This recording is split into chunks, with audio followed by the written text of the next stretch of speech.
Cette semaine, 10 candidats sont encore en lice pour tenter de décrocher le titre de Top Chef 2016. Et pour cette 5e semaine, les membres du jury vont mettre leur nerf à rude épreuve. Pour se qualifier, 4 d'entre eux vont devoir battre un redoutable adversaire, Philippe Etchebest. Non, c'est une blague là. Cette année encore, j'ai décidé d'affronter les candidats, quitte à ce qu'ils me battent.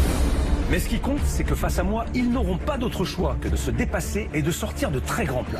Je vais vous poser une question, une seule. Qui peut battre Philippe Etchebest? Moi?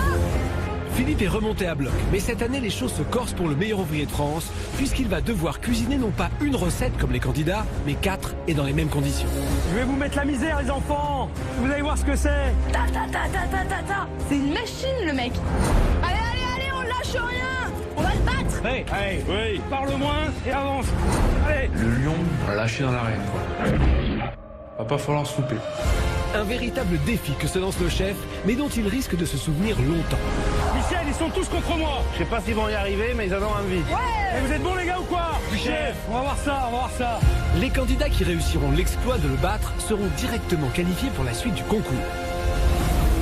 Pour la seconde épreuve, les 6 autres candidats s'affronteront ensuite sur un nouveau défi autour du moment préféré des Français. Nous allons rendre hommage à une grande tradition française, c'est l'apéro. Une épreuve qui ne sera pas de tout repos. Oh putain. Il est complètement à la rue là. Puisque les membres du jury seront plus que jamais présents aux côtés des candidats pour leur mettre la pression. Booste-moi ça là, s'il te plaît là. Allez. Allez. On y va. Moi, je veux que ce risotto, il surprenne mes camarades. Si c'est faire un risotto pour faire un risotto, ça m'intéresse pas. Ça roule ou ça roule pas? Ça roule, chef. Tu te stresses ou quoi? Un peu, ouais. J'ai l'œil de Moscou qui est juste au-dessus de mon épaule, qui regarde mes moindres faits et gestes. Pète un plomb. Ce soir, face aux membres du jury, les candidats vont devoir garder leur sang-froid, car à l'issue de ces épreuves, l'un d'entre eux sera définitivement éliminé.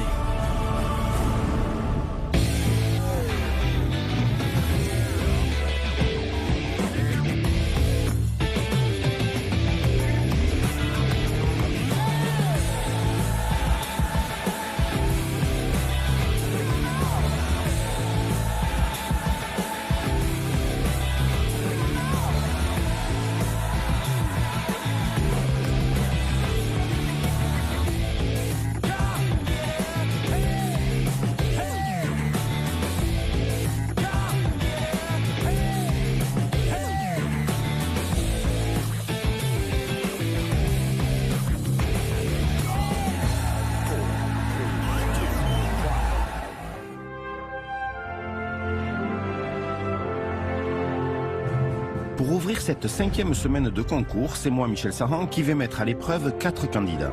J'ai choisi Thomas, Charles, Joy Astrid et Franck. Aujourd'hui, j'ai envie de tester leur combativité et leur mental afin de voir comment ils réagissent face à une pression hors du commun. Je leur ai donc concocté une épreuve incroyable qui devrait leur donner quelques sueurs froides. Une épreuve dont ils se souviendront pendant longtemps, ça j'en suis sûr. Et oui, vous l'aurez deviné, si Philippe est remonté à bloc et déjà en cuisine, c'est que c'est lui leur adversaire du jour. Un adversaire de poids, un grand chef qui compte à son palmarès 2 étoiles, mais aussi un titre de meilleur ouvrier de France. J'aime les défis, j'aime la compétition. C'est pour moi le meilleur moyen de se dépasser et de donner le meilleur de soi-même. Cette année encore, j'ai décidé d'affronter les candidats, quitte à ce qu'ils me battent. Mais ce qui compte, c'est que face à moi, ils n'auront pas d'autre choix que d'être bons et de sortir de très grands plats. L'année dernière, déjà, Philippe avait affronté seul 6 candidats. Cette épreuve avait été décisive et ils s'étaient tous donnés à fond pour le battre. Elle avait ainsi permis de révéler un candidat qui avait ensuite marqué toute la saison, Olivier Streff. Enlève les mains. Qui est deuxième? Philippe Etchebest est deuxième. Olivier, première place, devant Philippe Etchebest. Je sais pas quoi dire, mais en tout cas, j'ai fait le maximum, je me suis donné, et puis c'est vrai que quand on a un tel adversaire, c'est juste waouh. Cette année, je sais qu'il est remonté comme un coucou et qu'il va tout faire pour ne pas laisser la victoire à lui échapper. Alors, pour que les candidats aient une chance de le battre, j'ai décidé de corser un peu les règles pour Philippe. Allez. Pour cette épreuve, chaque candidat va avoir une recette à faire alors que Philippe, lui, aura à faire les 4 recettes dans les mêmes conditions et le même temps imparti. À la fin de l'épreuve, c'est mon ami le chef Yves Candeborde, fin connaisseur en matière de bistronomie, qui dégustera à l'aveugle toutes les assiettes sans savoir que Philippe a cuisiné. Pour chaque duel, il devra choisir quelle assiette il a préférée. Si c'est le plat du candidat qui est choisi, il se qualifiera pour la prochaine semaine de concours. Par contre, si c'est l'assiette de Philippe qui l'emporte, le candidat ira directement en dernière chance. J'ai impatient qu'ils arrivent. Allez, on va voir comment je m'appelle.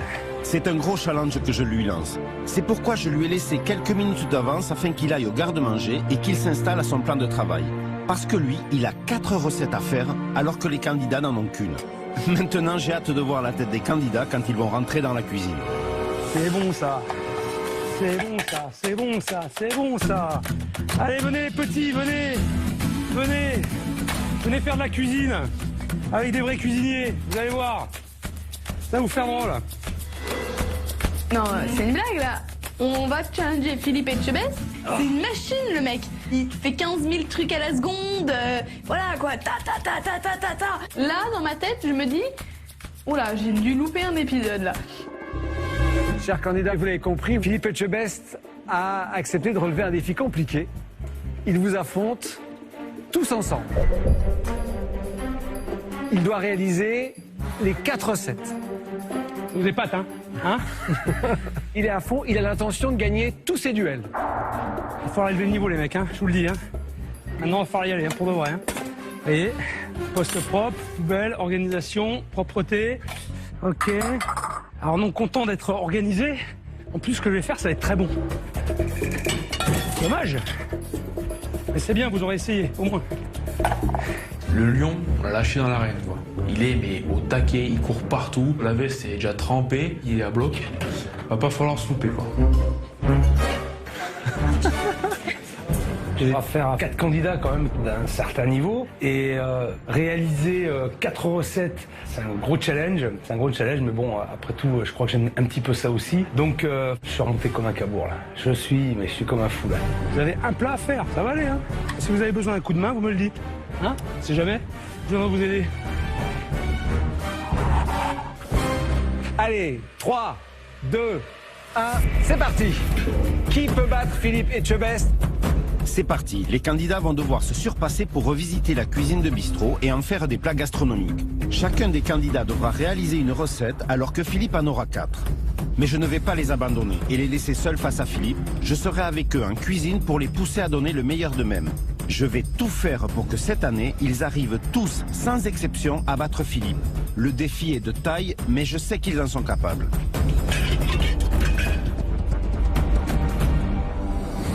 Alors je vais vous poser une question, une seule. Qui peut battre Philippe Etchebest? Moi? Nous, chef. Nous, chef. Michel, ils sont tous contre moi. Je sais pas s'ils vont y arriver, mais ils en ont envie. Ouais! On va tout donner! Ouais. On va battre le chef, ouais. Tous ensemble. Rouge. Le premier adversaire de Philippe, c'est Thomas. Ils vont s'affronter tous les deux sur le thème du maquereau au vin blanc et aromate. De savoir qu'on est en duel contre M. Etchebest, d'un côté, t'as quand même la pression, quoi. Tu te dis, bon, ouais, pas que tu merdes, quoi. Ah, c'est quand même M. Etchebest, quoi.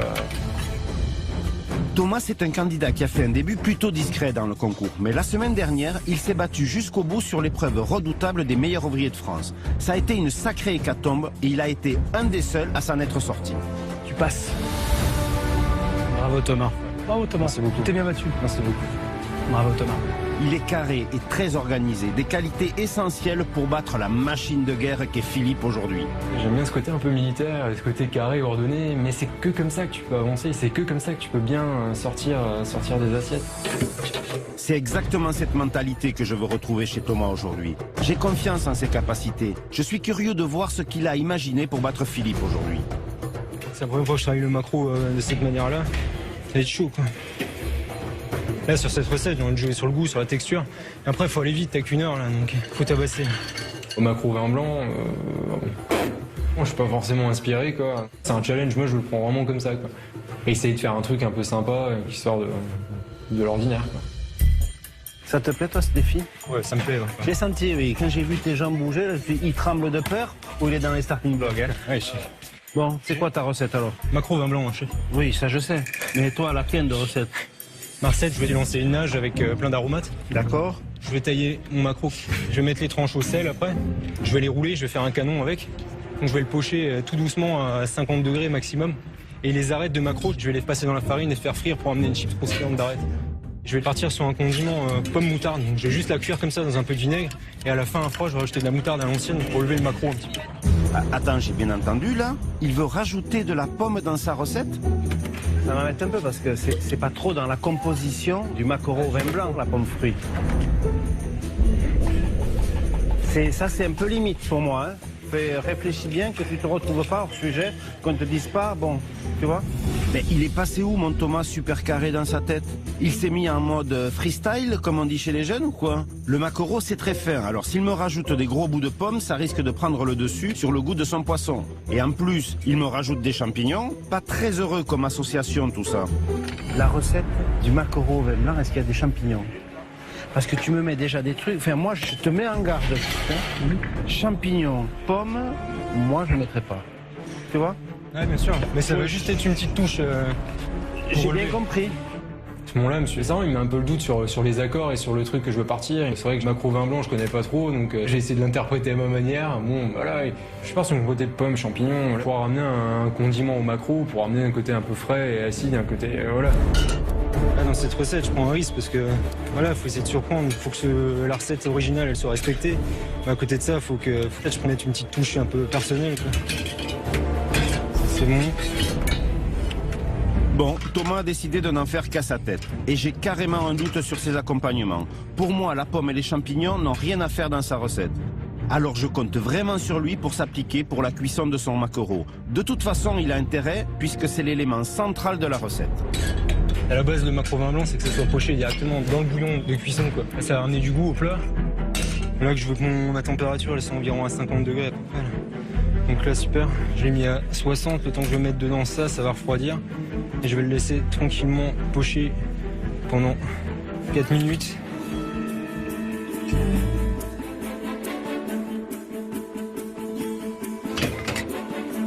Il n'y a rien qui va m'arrêter pour battre Philippe Etchebest. Hein, Joey, on va le battre. Hein. Évidemment qu'on va le battre là.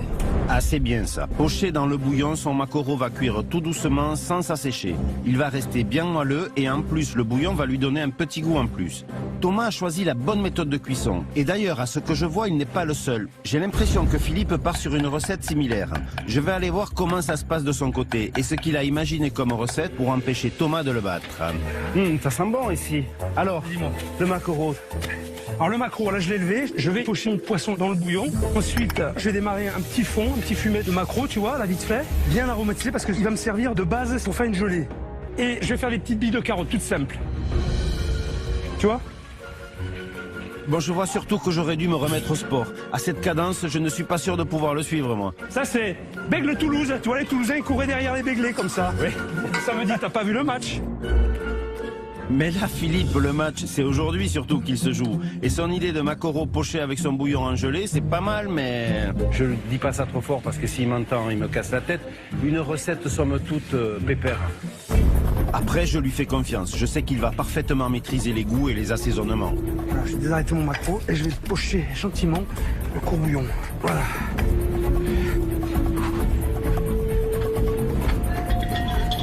Voilà, on va faire ça pendant 3-4 minutes, pas plus. Je veux pas que ça aille trop vite. Si c'est trop cuit, c'est sec. Donc je vais le faire bien rosé. Voilà, je vais faire ça vraiment gentiment.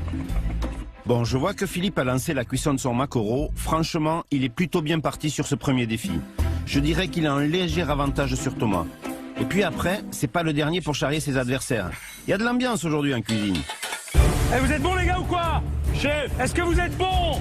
Chef, ouais, on va voir ça, on va voir ça. On va voir ça tout à l'heure. Attention Philippe, si j'étais toi, je la ramènerais pas trop. La partie est loin d'être terminée.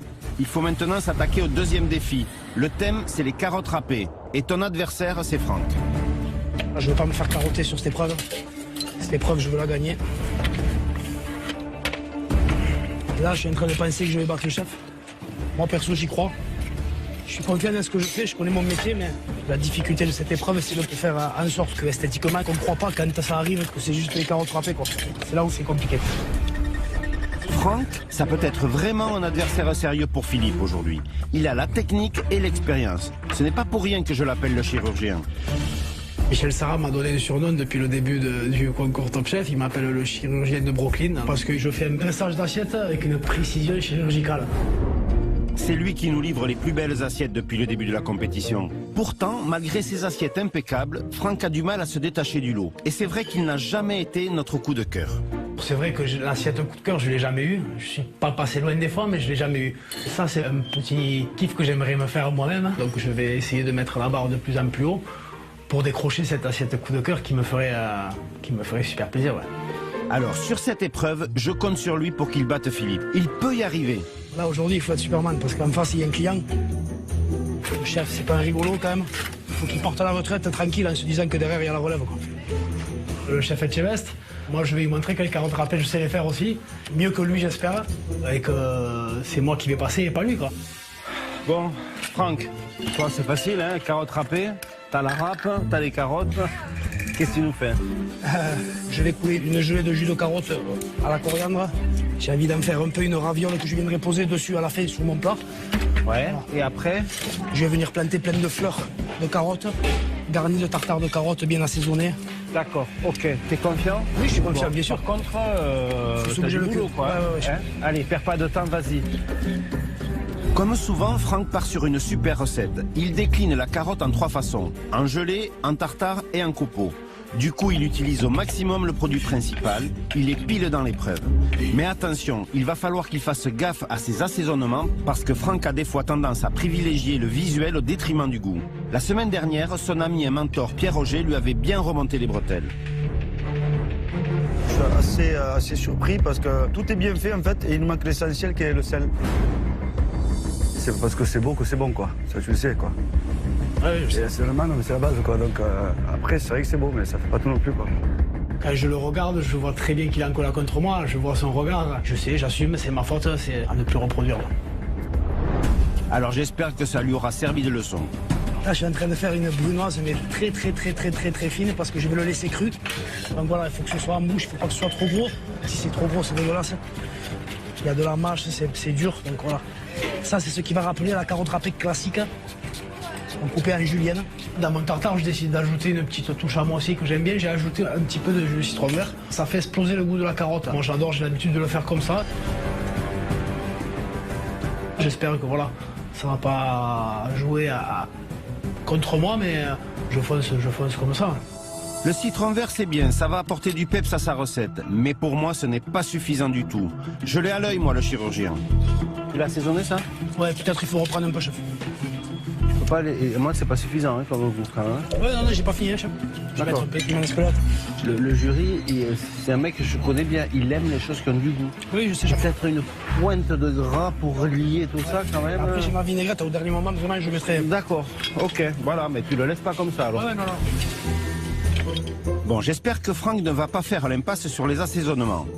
Parce que je sais qu'en face, Philippe n'a pas du tout envie de se laisser battre par Franck. J'ai hâte de découvrir sa version de la carotte râpée. Là, l'idée, c'est d'avoir un visuel de carotte râpée. Justement, je vais faire un jus de carotte. Ce que je veux faire, c'est faire une gelée de carotte très concentrée en goût de carotte, la coller très fort à la gare. Et ensuite, tu vas la râper. La râper, voilà. Je vais présenter ça peut-être dans des petits tonneaux de carottes, tu vois, je vais faire un truc. Et une vinaigrette aux agrumes. Je vais essayer d'apporter quelque chose de supplémentaire avec cette vinaigrette aux agrumes. Tu vois ce que je veux dire? Je vais te laisser là avancer un peu parce que... Je veux bien. Je te sens un peu stressé. Je veux bien. Merci. Attends, avant de partir. Merci Michel. Ça va bien. Merci qui? Merci Michel. Ah, Philippe, je le reconnais bien là. Sa recette de carottes en gelée qu'il va ensuite passer à la râpe, c'est génial. Il va recréer le visuel de la carotte râpée à la façon d'un trompe-l'œil. Et sa vinaigrette aux agrumes va apporter l'acidité nécessaire pour booster la douceur de la carotte. Pour ce duel autour des carottes râpées, je dirais que Philippe et Franck sont au coude à coude. Ils ont tous les deux des recettes très intéressantes. Le seul problème, pour moi, c'est le temps. Parce que Philippe a quand même 4 recettes à réaliser alors que les candidats n'en ont qu'une. Donc il va falloir faire fissa. Il faut quand même y aller. Bon, on voit, il court, il perd pas de temps. Allez, je vois le bout là, Je vais vous mettre la misère les enfants. Vous allez voir ce que c'est que d'être chef. Vous allez comprendre que vous n'y êtes pas encore. Vous avez encore du boulot. Eh ouais, j'ai intérêt à être bon, hein, parce que disons, avec tout ce que je leur chambre... Et Philippe, ne fais pas trop le malin, hein. C'est bien beau de chambrer les candidats, mais tu t'es lancé un défi énorme. Et t'es un peu à la bourre. Je vais d'ailleurs aller voir son troisième adversaire. Charles et Philippe s'affrontent autour de la tomate mozza. Ça va être un duel au sommet et je ne dis pas ça parce que Charles mesure 2 mètres. Hein. Aujourd'hui, je combats un peu contre mon père spirituel, mais je pense que le rôle d'un père dans la vie, c'est d'être fier de son fils. Donc, je sais que si j'arrive à battre le chef Etchebest aujourd'hui, il sera fier de moi. Pas étonnant que Charles considère Philippe comme son père spirituel. C'est Philippe qui a découvert Charles dans Objectif Top Chef. C'est juste parfait. T'as l'assaisonnement qui est là, tu as l'acidité qui vient. C'est sublime. Et qui l'a accompagné pas à pas jusqu'à la victoire. Au fur et à mesure des épreuves, t'as été incroyable. Et il a l'air tellement fier de moi. C'est touchant, hein, c'est pauvre qui croyait en moi jusqu'au bout. Alors je sais que Charles va tout faire aujourd'hui pour montrer à Philippe qu'il est devenu un grand cuisinier et qu'il a eu raison de lui faire confiance. Le chef Etchebest, sur cette épreuve-là, j'ai envie de lui prouver qu'il ne m'a pas coaché pendant des semaines à Objectif Top Chef pour rien. Il a vraiment eu raison de me pousser au maximum de mes capacités. Je vais lui montrer que il ne s'est pas trompé, que j'essaie d'aller le plus loin possible dans Top Chef. Il te fait peur? Est-ce qu'il te fait peur? Non, chef. Non? T'es confiant? Je vais même avoir peur d'un adversaire. D'accord. C'est quoi ton idée? Mon idée, c'est faire en fait un fond d'assiette en automate avec une gelée de tomate au fond de l'assiette, une espuma de mozzarella grillée. À côté, je vais faire une crème de mozzarella basilic. Dessus, j'ai fait un tartare de tomates, monté dans une chartreuse de tomates. D'accord. Tu vas faire comment ta chartreuse? Une petite lamelle de tomate comme ça en porte-pièce. Et tu vas la mouler dans quoi? Dans un cercle comme ça, je vais faire le tour. T'es sûr que ça va tenir? Ça va tenir, chef, ça va tenir. Charles a tellement envie de prouver à Philippe qu'il mérite sa place dans le concours qu'il s'est lancé un gros challenge. Sa chartreuse, c'est quitte au double. Soit c'est un super plat, soit tout s'effondre et c'est l'assiette blanche. Et il pourra dire adieu à sa victoire contre son père spirituel. Franchement, il prend un gros risque. Le chef Saran, j'ai senti un peu inquiet par rapport à ma recette, mais moi j'y crois. J'ai pas envie de passer pour un jeune inexpérimenté. Voilà, j'ai montré que j'ai ma place à Top Chef, donc maintenant j'ai envie de la montrer jusqu'au bout, ma place. Quoi. Bon, Charles est remonté à bloc et c'est déjà ça. Je vais aller voir ce qu'a imaginé Philippe pour ne pas se faire rebattre par ce grand gaillard. Moi je suis en train de préparer ma tomate là. Ma tomate mozzarella. Et là, quand je le vois courir comme ça, je me dis, mais mon gars, dans quoi tu t'es fourré? Philippe multiplie les allers et retours. Et ça, c'est jamais bon signe. Il commence sérieusement à s'essouffler. Là, je suis en train de monder ma tomate. Pour ma tomate mozzarella, je fasse toute ma préparation. Parce que là, je suis pas prêt du tout pour la tomate. Je suis pas du tout prêt. Aïe, aïe, aïe. Quand je le vois comme ça, Philippe, il me ferait presque de la peine. Je vais aller le soutenir un peu. Tomate mozzarella, j'ai inversé la mozza avec la tomate. C'est-à-dire que je vais essayer de reconstituer une tomate avec de la mozzarella autour. Tu vois ce que je veux dire? D'accord. Et à l'intérieur, en fait, je vais mettre tout ce qui compose la tomate mozza, à savoir les tomates, je vais choisir la meilleure, avec un peu de mozza bufala, du basilic frais, de l'huile d'olive. Après, je vais essayer de jouer effectivement sur la construction du plat, faire quelque chose de très visuel. Comme Charles, Philippe s'est lancé dans une réalisation très osée qui là aussi repose sur un montage périlleux. Il s'est mis en tête de reconstituer une tomate avec des tranches de mozza. C'est une belle idée et il pourrait bien battre Charles s'il avait le temps pour le faire. Mais du temps, Philippe, il n'en a plus beaucoup. Ça, c'est quoi ça? Moi, je veux bien t'expliquer des trucs, mais tu comprends pas. Je me demande à quoi ça sert, quoi. En tout cas, il n'a pas perdu le sens de l'humour. Michel est venu à plusieurs reprises sur l'épreuve pour me titiller et il a vu qu'il fallait pas insister. J'étais submergé de travail. Je ne pouvais pas lui répondre. Ah, j'en suis vraiment pris par le temps, ça va être short. La difficulté, elle était là, de toute façon, je le savais. Il faut être performant, original, créatif. Surtout, j'ai 4 candidats à battre, donc ils attendent beaucoup. Je le sais, il faut que je le donne. Philippe prend conscience du défi énorme qu'il s'est lancé. Il doit réaliser 4 recettes différentes alors que les candidats n'en ont qu'une chacun. Et tout ça dans le même temps d'épreuve. Allez, cognac. Ah, c'est une course contre la montre qui commence. Oh putain, c'est du Ricard. Ah, on entend Philippe qui commence à rugir. Je le sens un peu perdu. Feuille de gélatine. Feuille de gélatine. En feuille dessous. de... Hein? C'est où? En dessous, ouais. Ah oui, vu. Merci. On est là pour vous aider, chef. Ouais, merci. Moi aussi, je serai là pour vous aider tout à l'heure. Pas de soucis, Allez, chef. allez-y. Parle moins et avance. Allez. Philippe, il continue à faire le mariole, il est pas croyable. Il lui reste pourtant un dernier défi, celui contre Joy Astrid autour de l'avocat crevette. On va tout donner. On va le battre. Hey, hey, oui. Ouais. S'il y en a une qui peut battre Philippe, c'est bien Joy Astrid. C'est une boule d'énergie et c'est là toute sa force, surtout dans un concours comme Top Chef. Sur l'épreuve des chefs commis, elle avait montré qu'elle avait l'étoffe d'un grand chef.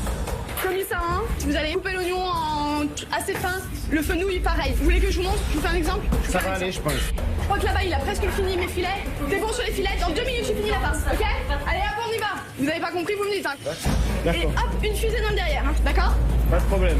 Allez, allez, allez. C'est un peu bruyant, c'est un peu fort, mais ça a du caractère, ça a de la personnalité. Et pour moi, un chef sans personnalité ne veut pas être un chef. Alors oui, Joy Astrid a une personnalité incroyable, mais aujourd'hui j'attends plus d'elle. Je veux qu'elle mette toute son énergie dans son assiette. Je veux qu'aujourd'hui on la remarque pas parce qu'elle parle tout le temps, mais parce qu'elle aura réalisé une recette incroyable. J'ai envie de sortir mes tripes, de donner le meilleur que j'ai sur l'avocat crevette. Faut le battre, il faut le battre, quoi. Alors, t'en es où? Alors moi je vais faire une mousse avocat, bien relevée, sur laquelle je vais verser une gelée de crevettes. Et ensuite je vais faire une tuile de crevettes sur laquelle je vais disposer des jolis morceaux d'avocat. Et il y a des belles gambas que je vais bien faire griller.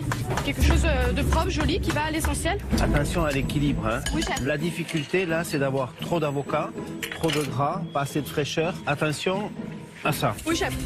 En face, il va pas te louper, hein. Ah, ça je sais. Après ce que tu lui as dit.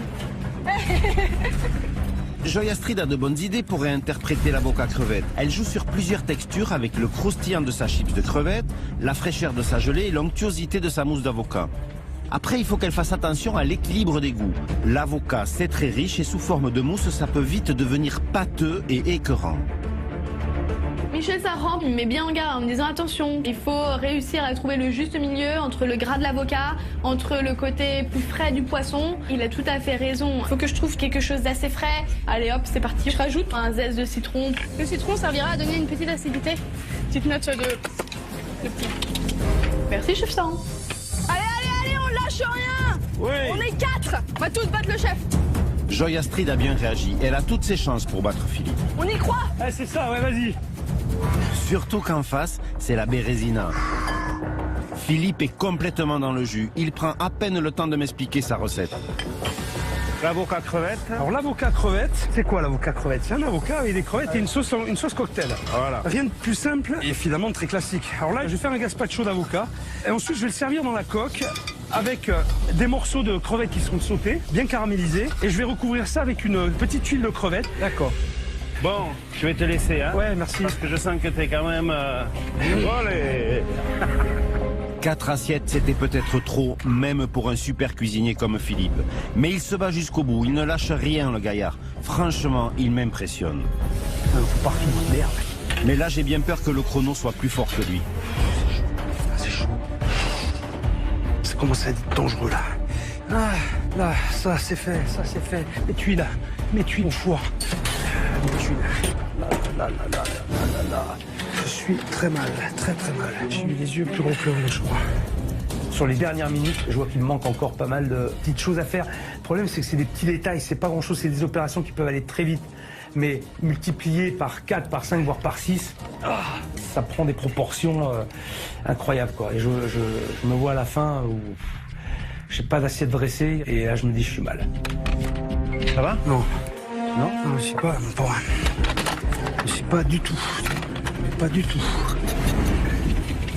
Je sens que Philippe est à 2 doigts du craquage. Aïe! Putain, merde! Aïe, je le savais, il a perdu un doigt. C'est massacre à la tronçonneuse.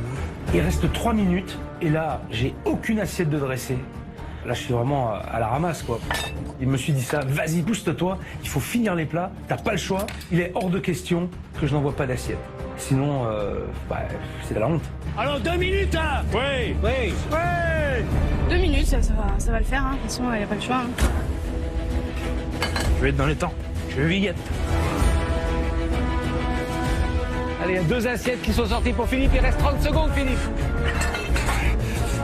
C'est fini pour Franck, c'est fini pour Joy Astrid. Où sont mes crevettes? Il reste 15 secondes, chef. Ça va être court, ça va être court. 8 secondes. Putain, où sont mes crevettes? 5, 4, 3, 2, Les crevettes. 1, top. Ah, le massacre. Le massacre. Le massacre. Le massacre. Bon, il a perdu, je le sais. Bon, c'est comme ça. Le chef est énervé, donc je pense qu'il a pas dû pu faire ce qu'il voulait, donc c'est bien pour nous. Je suis content de ça. C'est fou, qu'est-ce que t'allais te mettre dans ce truc? Parce que là, quand même, sortir 4 assiettes comme ça, il y a de la technique partout, il y a des cuissons, des trucs. Ah ouais, mais écoute, je pensais que j'allais être bon. Parce que déjà, eux, je peux te dire qu'ils ont souffert pour un plat. C'était dur. C'était dur, ouais, je vois. Bravo, bravo, parce que toi, t'es un sacré fou, toi. Hein.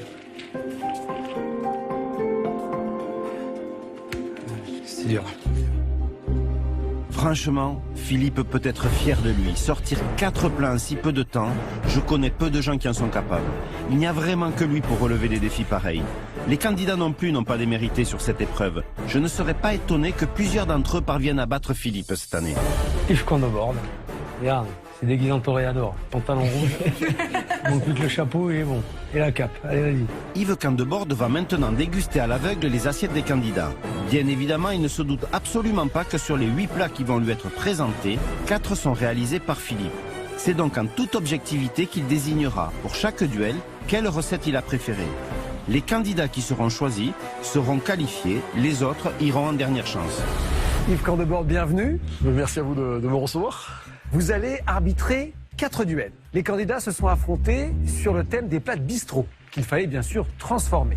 Ouais. À chaque fois, vous allez choisir quel candidat remporte le duel. On y va? On y va, prêt. Premier duel, maquereau au vin blanc. Sur ce duel, c'est Thomas qui affronte Philippe et c'est 2 assiettes complètement opposées qu'Yves va devoir juger. Philippe a voulu garder les traceurs de la recette populaire et a tout misé sur un visuel simple et précis. Thomas, lui à l'inverse, a voulu apporter sa touche personnelle et m'a fait peur en ajoutant des ingrédients à sa recette. Champignons, pommes, moi je ne mettrais pas. Tu vois? Ouais, bien sûr. Mais ça va juste être une petite touche. J'ai bien compris. Mais Thomas a préféré rester sur son idée. Alors réussira-t-il à battre Philippe avec son maquereau au vin blanc? Voilà, il y a 2 mondes. Il y a un monde dans les purées. Je pense que le candidat a fait un choix très pur. Ça peut être intéressant à la dégustation pour que le maquereau soit présent. Et tandis que là, c'est un peu le fouillis. Il y a des oignons, il y a de la betterave. J'ai vu des champignons de Paris. Je ne vais pas retrouver le goût du maquereau vin blanc que je connais. On va déguster. Bon, je vais commencer par celui qui m'intrigue le plus, j'ai envie de dire. Alors lequel vous intrigue le plus? C'est celui-là. C'est celui-là. Ouais, parce que c'est tellement pur.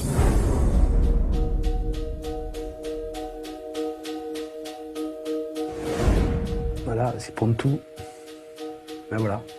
Maquereau vin blanc. Ah, c'est bon. C'est bon? Maquereau vin blanc. on y est. C'est bon, c'est rond en bouche. Alors, on sent les aromates, on sent l'oignon, on sent la carotte. C'est parfait. Boum, t'es mort. T'es mort. Allez, on passe de l'autre côté.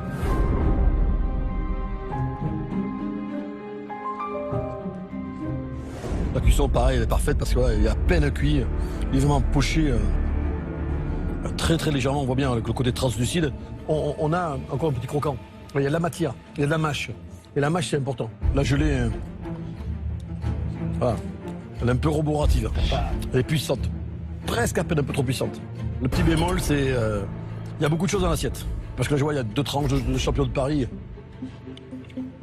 Je vois pas l'intérêt. Là, il y en a vraiment beaucoup. Hein. Il y va quand même, quoi. Il va, oui. Ouais, pas d'intérêt. Tu vas te rassurer, hein? C'est ça? Tu vas te rassurer?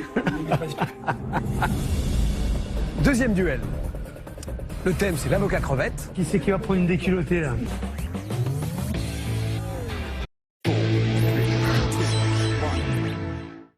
Deuxième duel. Le thème, c'est l'avocat crevette. Qui c'est qui va prendre une déculottée, là? C'est moi, chef. Eh oui, c'est Joy Astrid qui est face à Philippe sur ce défi. Et pour finir cette assiette, le pauvre Philippe a couru partout. C'est sur le fil qu'il a terminé son dressage. 3, 2, les crevettes. 1, top. Ah! Et son visuel n'est sûrement pas celui qu'il avait prévu.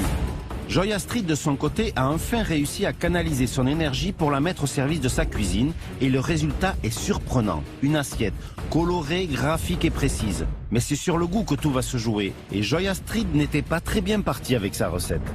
La difficulté, là, c'est d'avoir trop d'avocats, trop de gras, pas assez de fraîcheur. Attention à ça. Oui, chef.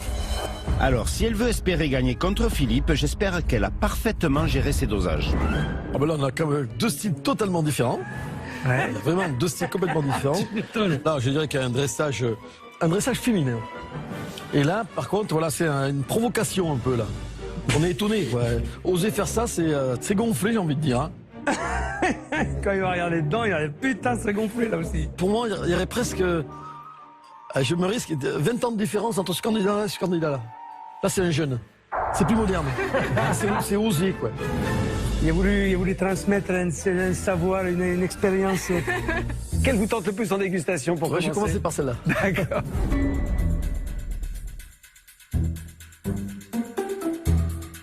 Alors.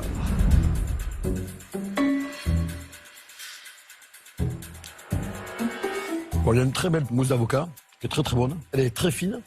La cuisson de la crevette, elle est parfaite. Le seul petit bémol, voilà, c'est le petit déséquilibre qu'il y a entre la quantité d'avocat et la crevette. Ça, il y a évidemment. Je l'ai jeté la crevette. Sinon, il n'y avait pas de crevette. En dépit du désespoir, tu sais.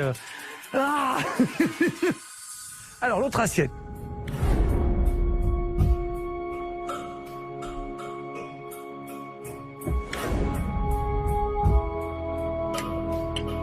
Ouais, là, il y a une cuisson parfaite de la crevette. La crevette est vraiment présente. Il y a une belle mousse d'avocat aussi dessous, qui a une belle couleur, bien verte, bien réalisée. C'est parfait, il n'y en a pas trop non plus. Et là, je vois qu'il a rajouté aussi un peu de pommes vertes de Granny Smith. Pas de pommes vertes dans la crevette. C'est très bon. Il y a une belle relance. Voilà, cette petite acidité qui réapparaît est agréable. La Granny Smith est super importante. Elle amène le fruité et elle amène l'acidité. Ouais, mais il n'y a pas de Granny Smith dans l'avocat crevette. C'est peut-être ce qui va te perdre, ça. Ben non, parce que... Hors sujet. Ouais, mais t'es hors sujet. Troisième duel. Sur la carotte râpée. Ah, carotte râpée, c'est qui a fait? C'est toi? Oh, putain, ça va être chaud, là. En effet, Philippe, le match risque d'être serré car les deux assiettes sont visuellement magnifiques. Franck a comme d'habitude réalisé un dressage super original. Quant à Philippe, son assiette est carrée et précise. Un vrai travail de meilleur ouvrier de France, quoi. Alors pour battre Philippe, Franck a intérêt à avoir corrigé son assaisonnement parce qu'au début de sa recette, j'étais un peu sceptique. Tu l'as assaisonné ça? Ouais, peut-être il faut reprendre un peu, chef. Tu peux pas aller... Moi, c'est pas suffisant hein, comme vous, quand même. Après, j'ai ma vinaigrette, au dernier moment, vraiment, je mettrai... D'accord, ok. J'ai hâte de voir qui de Franck ou de Philippe va se démarquer. Visuellement, on a deux positions totalement différentes. Voilà, on a quelque chose, je dirais, assez contemporain dans la présentation, très épuré. Le petit bémol que j'y mettrais, moi, c'est que je me dis, est-ce qu'en quantité, il y en a assez? Ça, c'est pour un petit oiseau, hein, c'est pas pour quelqu'un comme moi, hein, qui aime manger. Je pense à toi, à ton ventre. Régis. Voilà, et sur l'autre assiette, voilà, là, il y a notre parti pris totalement différent. Il a fait un petit, entre guillemets, j'allais dire, un petit château. Et là, quand même, je veux dire, en entrée, c'est costaud. C'est costaud, quoi. Visuellement, ça fait lourd. Voilà. Ah, c'est que des carottes. Allez, on va commencer la dégustation.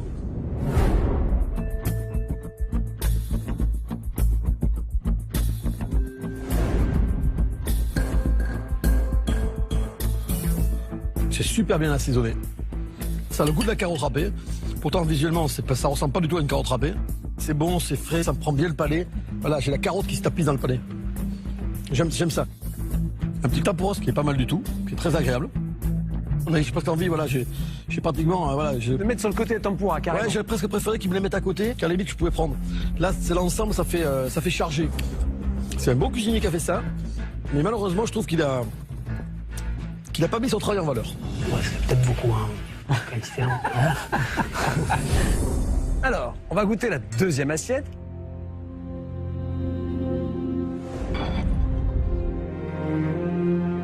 Ouais, c'est super bien assaisonné. C'est totalement différent. C'est moins complexe en goût. C'est plus franc, plus droit. Là, je retrouve vraiment le goût de la carotte râpée dans toute sa splendeur. Comme moi. Franc, droit. Là, c'est un parti pris d'une douceur. Voilà. Ici, on est dans l'expression dans la puissance. Et là, on est sur la rondeur, sur la douceur. Allez Yves, dernier duel. Tomate mozzarella. Ah, sur ce défi, ça promet d'être intéressant, car Charles affronte son mentor Philippe. Et pour tenter de le battre, il a pris des risques considérables en réalisant une chartreuse de tomates. J'avais très peur que ça s'effondre, mais il s'en est super bien sorti. T'es sûr que ça va tenir? Ça va tenir, chef, ça va tenir. Quant à Philippe, même s'il a manqué de temps pour terminer son assiette, il a réussi à sortir une tomate mozzarella inversée très originale et le résultat est bluffant. Ils ont tous les deux réalisé des assiettes très techniques, alors je suis curieux de savoir qui va remporter ce match. Déjà visuellement, celle de gauche, la tomate mozza, on trompe l'œil. Elle est étonnante, elle amène l'interrogation, ce qui est toujours bien quand même. Hein. On est intrigué. Il a une vision de la tomate mozzarella particulière. Oui. Et l'autre? Bon, visuellement déjà elle est moins appétissante. C'est vrai que je pense qu'il y a une petite gelée qui est posée sur le fond, qui est pas très nette. Il y a moins de netteté. T'es mort. T'es mort. Allez, 1-0. Allez, c'est fini. Laquelle vous goûtez en premier? Ah, je serai attiré justement par celle-là parce qu'elle est étonnante.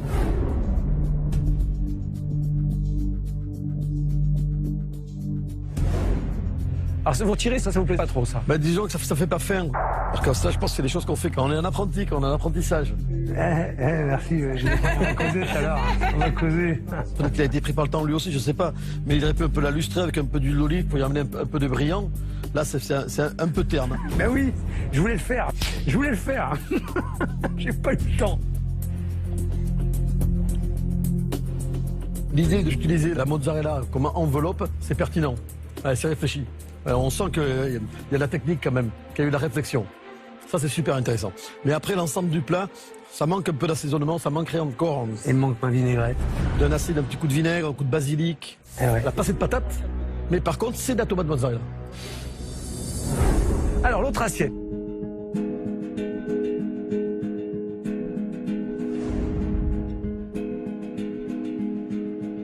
Le candidat a fait une gelée de tomates qui est super bonne.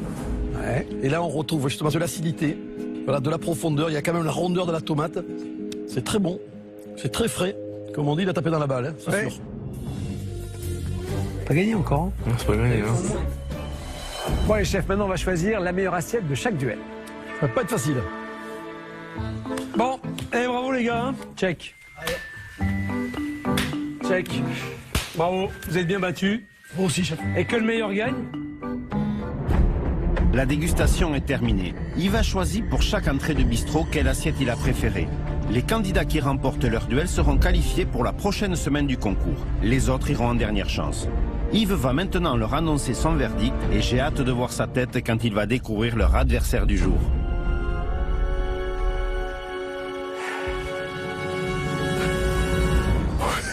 Eh oui, c'est moi. Chef, il n'y a pas eu 4 duels, mais Philippe Etchebest contre les 4 autres candidats. Vous me mettez la pression, là. Eh oui, eh oui. Alors, moi, j'ai dit, respect, hein, ça. C'était dur. Mais c'était bon.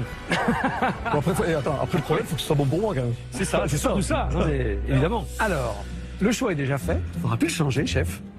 Et donc, on va voir le résultat. Je suis en train de remémoriser tous les plats. Parce que j'ai dit, voilà, je pense déjà que ouais, moi, je peux me tromper, j'espère pas, disons. Moi non plus, j'espère que tu t'es pas trompé, Yves. Aujourd'hui, c'était moi qu'il fallait choisir sur les 4 plats. La victoire, je le sens. Cette année, elle est pour moi. Je l'aurais pas volée en tout cas. On va commencer par le maquereau au vin blanc. C'était maquereau poché, courbouillon pris en gelée avec purée d'oignon ou maquereau vin blanc en gelée claire et ses condiments au vinaigre de vin blanc. Il y a 2 assiettes complètement différentes, il y a vraiment deux parties pris complètement différentes. Et l'assiette qui m'a le plus touché, parce que ça m'a vraiment fait penser au maquereau vin blanc.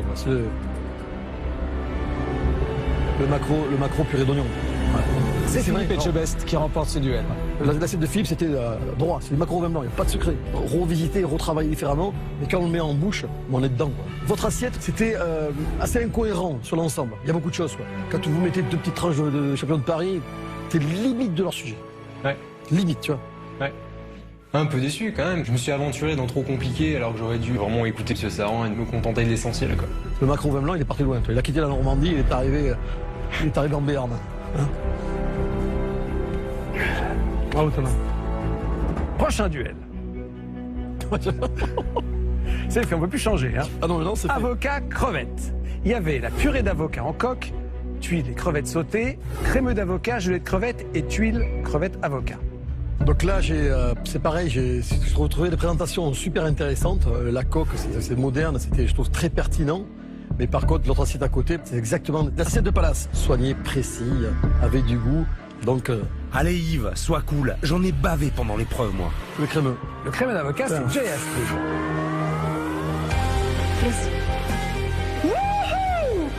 Génial quoi, le challenge il est relevé, j'ai battu Philippe Etchebest, c'est quand même un meilleur ouvrier de France. C'est juste énorme, en plus de ça, Yves Candebord il m'a dit que c'était carrément une assiette de palace. J'ai jamais mis les pieds dans un palace en cuisine, donc c'est un truc... C'est la classe, c'est la grande classe. Eh oui, mais c'est le jeu. C'est ça, et tout ce que tu as dit était juste. Ah, parce qu'en plus, t'as regardé ce que j'ai dit. Mais complètement. Ah bah oui, il a tout vu. Jay Astrid, bravo, vous vous qualifiez pour la 6e semaine de compétition. C'est pas bon ça là. Ouf. Et on poursuit avec le duel sur les carottes râpées. Gelée de carottes râpées, vinaigrette, agrumes, ou fleurs de carottes râpées, ravioles de jus, tempura de femme. Ah, les carottes, elles sont pour moi, je le sens bien. Là, c'est la gelée de carottes. C'est la gelée de carottes parce qu'il y a beaucoup de finesse. C'est Philippe Etchebest qui remporte ce duel. Et après, c'est dommage que votre plat, il est couillu, votre plat aussi. Il y en a trop. Toi, ça fait un peu grossier la finalité de dressage. Je suis déçu parce que j'ai fait du boulot sur mon assiette, je me suis donné à fond. Mais bon, quand c'est meilleur que nous, il faut s'incliner et c'est aussi, voilà, il faut savoir perdre. C'est pas la fin du monde, quoi. J'irai en dernière chance et je me battrai pour pas partir et voilà, quoi. Ça veut dire, Franck, que vous participerez à l'épreuve de la dernière chance. Autre duel, la tomate mozzarella. Il y avait tomate mozza en trompe-l'œil, tomate mozza en texture. Là, mon choix a été assez radical par rapport à ces préparations. C'est la tomate en texture. Qui l'a fait? C'est Charles qui remporte le duel. C'est trop bon. Tiens mec, t'as battu Etchebest. Toute ma famille, mamie, papy ou mes parents, je vais leur dire ça, ils vont me dire mais qu'est-ce que tu racontes? Ils vont pas me croire. C'est des choses incroyables. Je vais mettre 3 jours à m'en remettre. C'est un truc de ouf. Charles, vous battez Philippe Etchebest dans cette épreuve. Qui sait reconnaître ses défaites? Bravo Charles. C'est chef. Vous vous qualifiez vous aussi pour la prochaine semaine de compétition. Bravo. Je suis à la fois déçu de ne pas avoir terminé mes plats complètement, de ne pas avoir fait ce que j'avais voulu. Parce que je sais pertinemment que si je les avais tous terminés, je leur mettais dans la clé. C'est clair. 2 candidats qualifiés, 2 candidats en dernière chance. Merci 1000 fois Yves d'avoir été avec nous, ça nous a fait très plaisir. Écoute, c'est à moi que ça fait très plaisir. Et félicitations quand même à tout le monde parce que c'était un joli boulot. Ouais, joli boulot. Merci Yves. Et bravo chef d'être descendu dans l'arène. Merci. Et bravo à tous. Hein. Bravo les gars. Allez.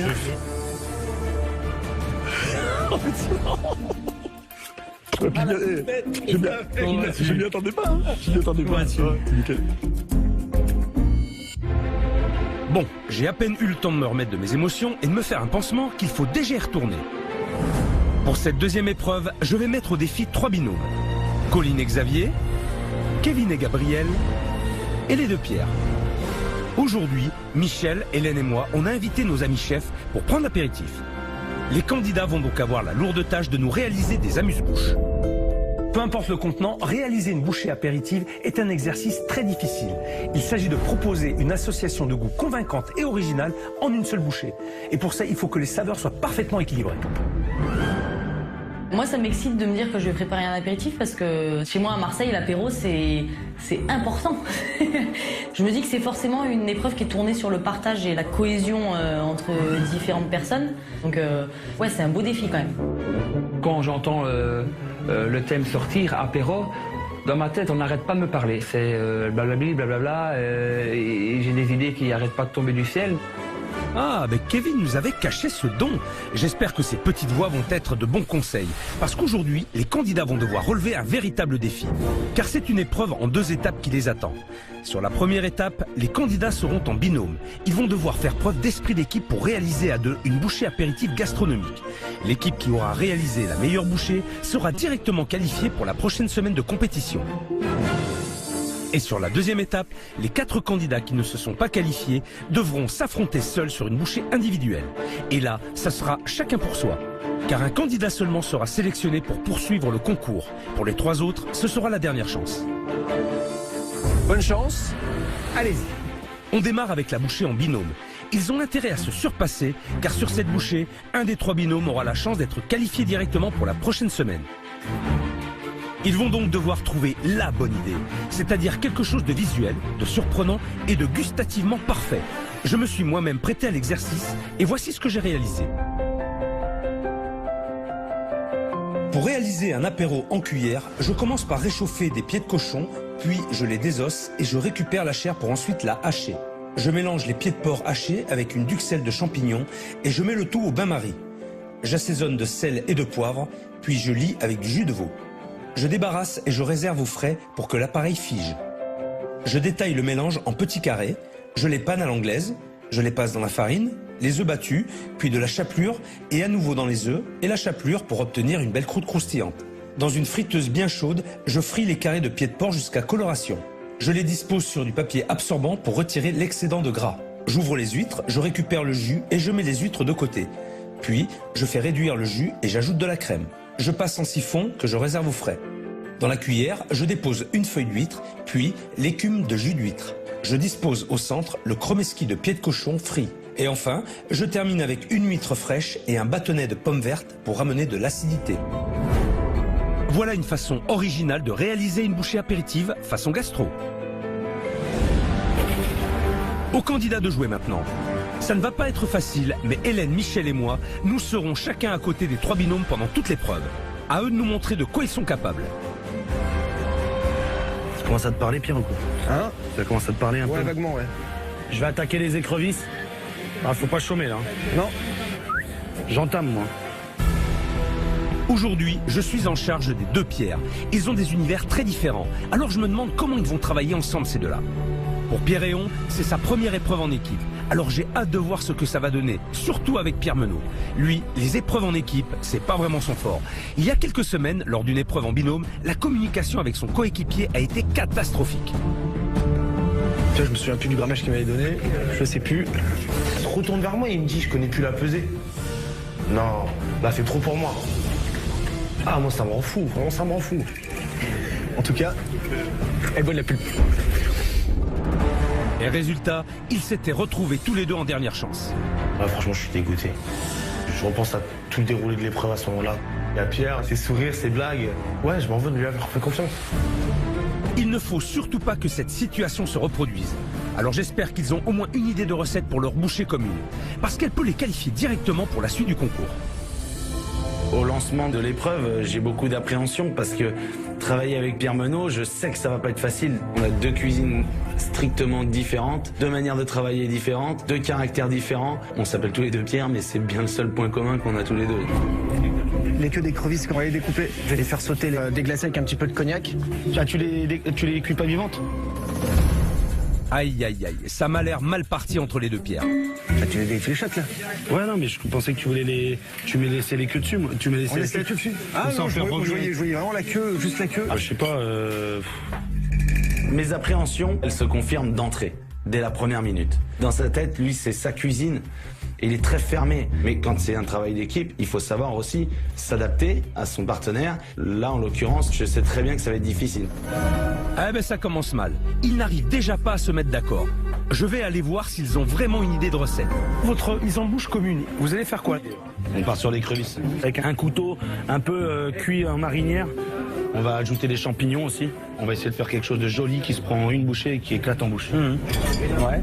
Et une petite sauce avec ou pas? Avec l'écrevisse, ouais. Ouais, sûrement. Sûrement, mais c'est bien. Il est drôle, lui. Et qu'est-ce que je vais dire, moi, aux copains? On vous servira peut-être à manger? Vous l'avez pas encore? Non, on l'a pas encore, chef. C'est pas fini, quoi. Dans la tête, c'est... Ok. Ah bah ouais, mais pour trouver une idée, faudrait peut-être qu'ils en parlent, non?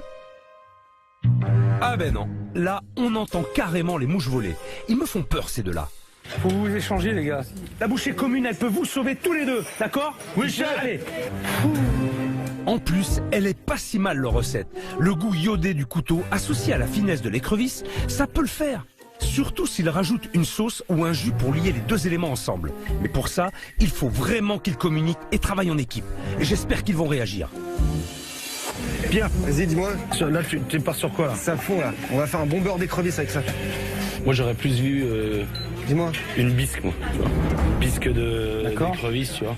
Bon ben décidément, ils ne sont jamais d'accord ces deux-là. Finalement, vaut peut-être mieux qu'ils ne se parlent pas. Pour moi, la bisque, c'est pas la meilleure des idées. La bisque, c'est un peu trop traditionnel, trop ancien.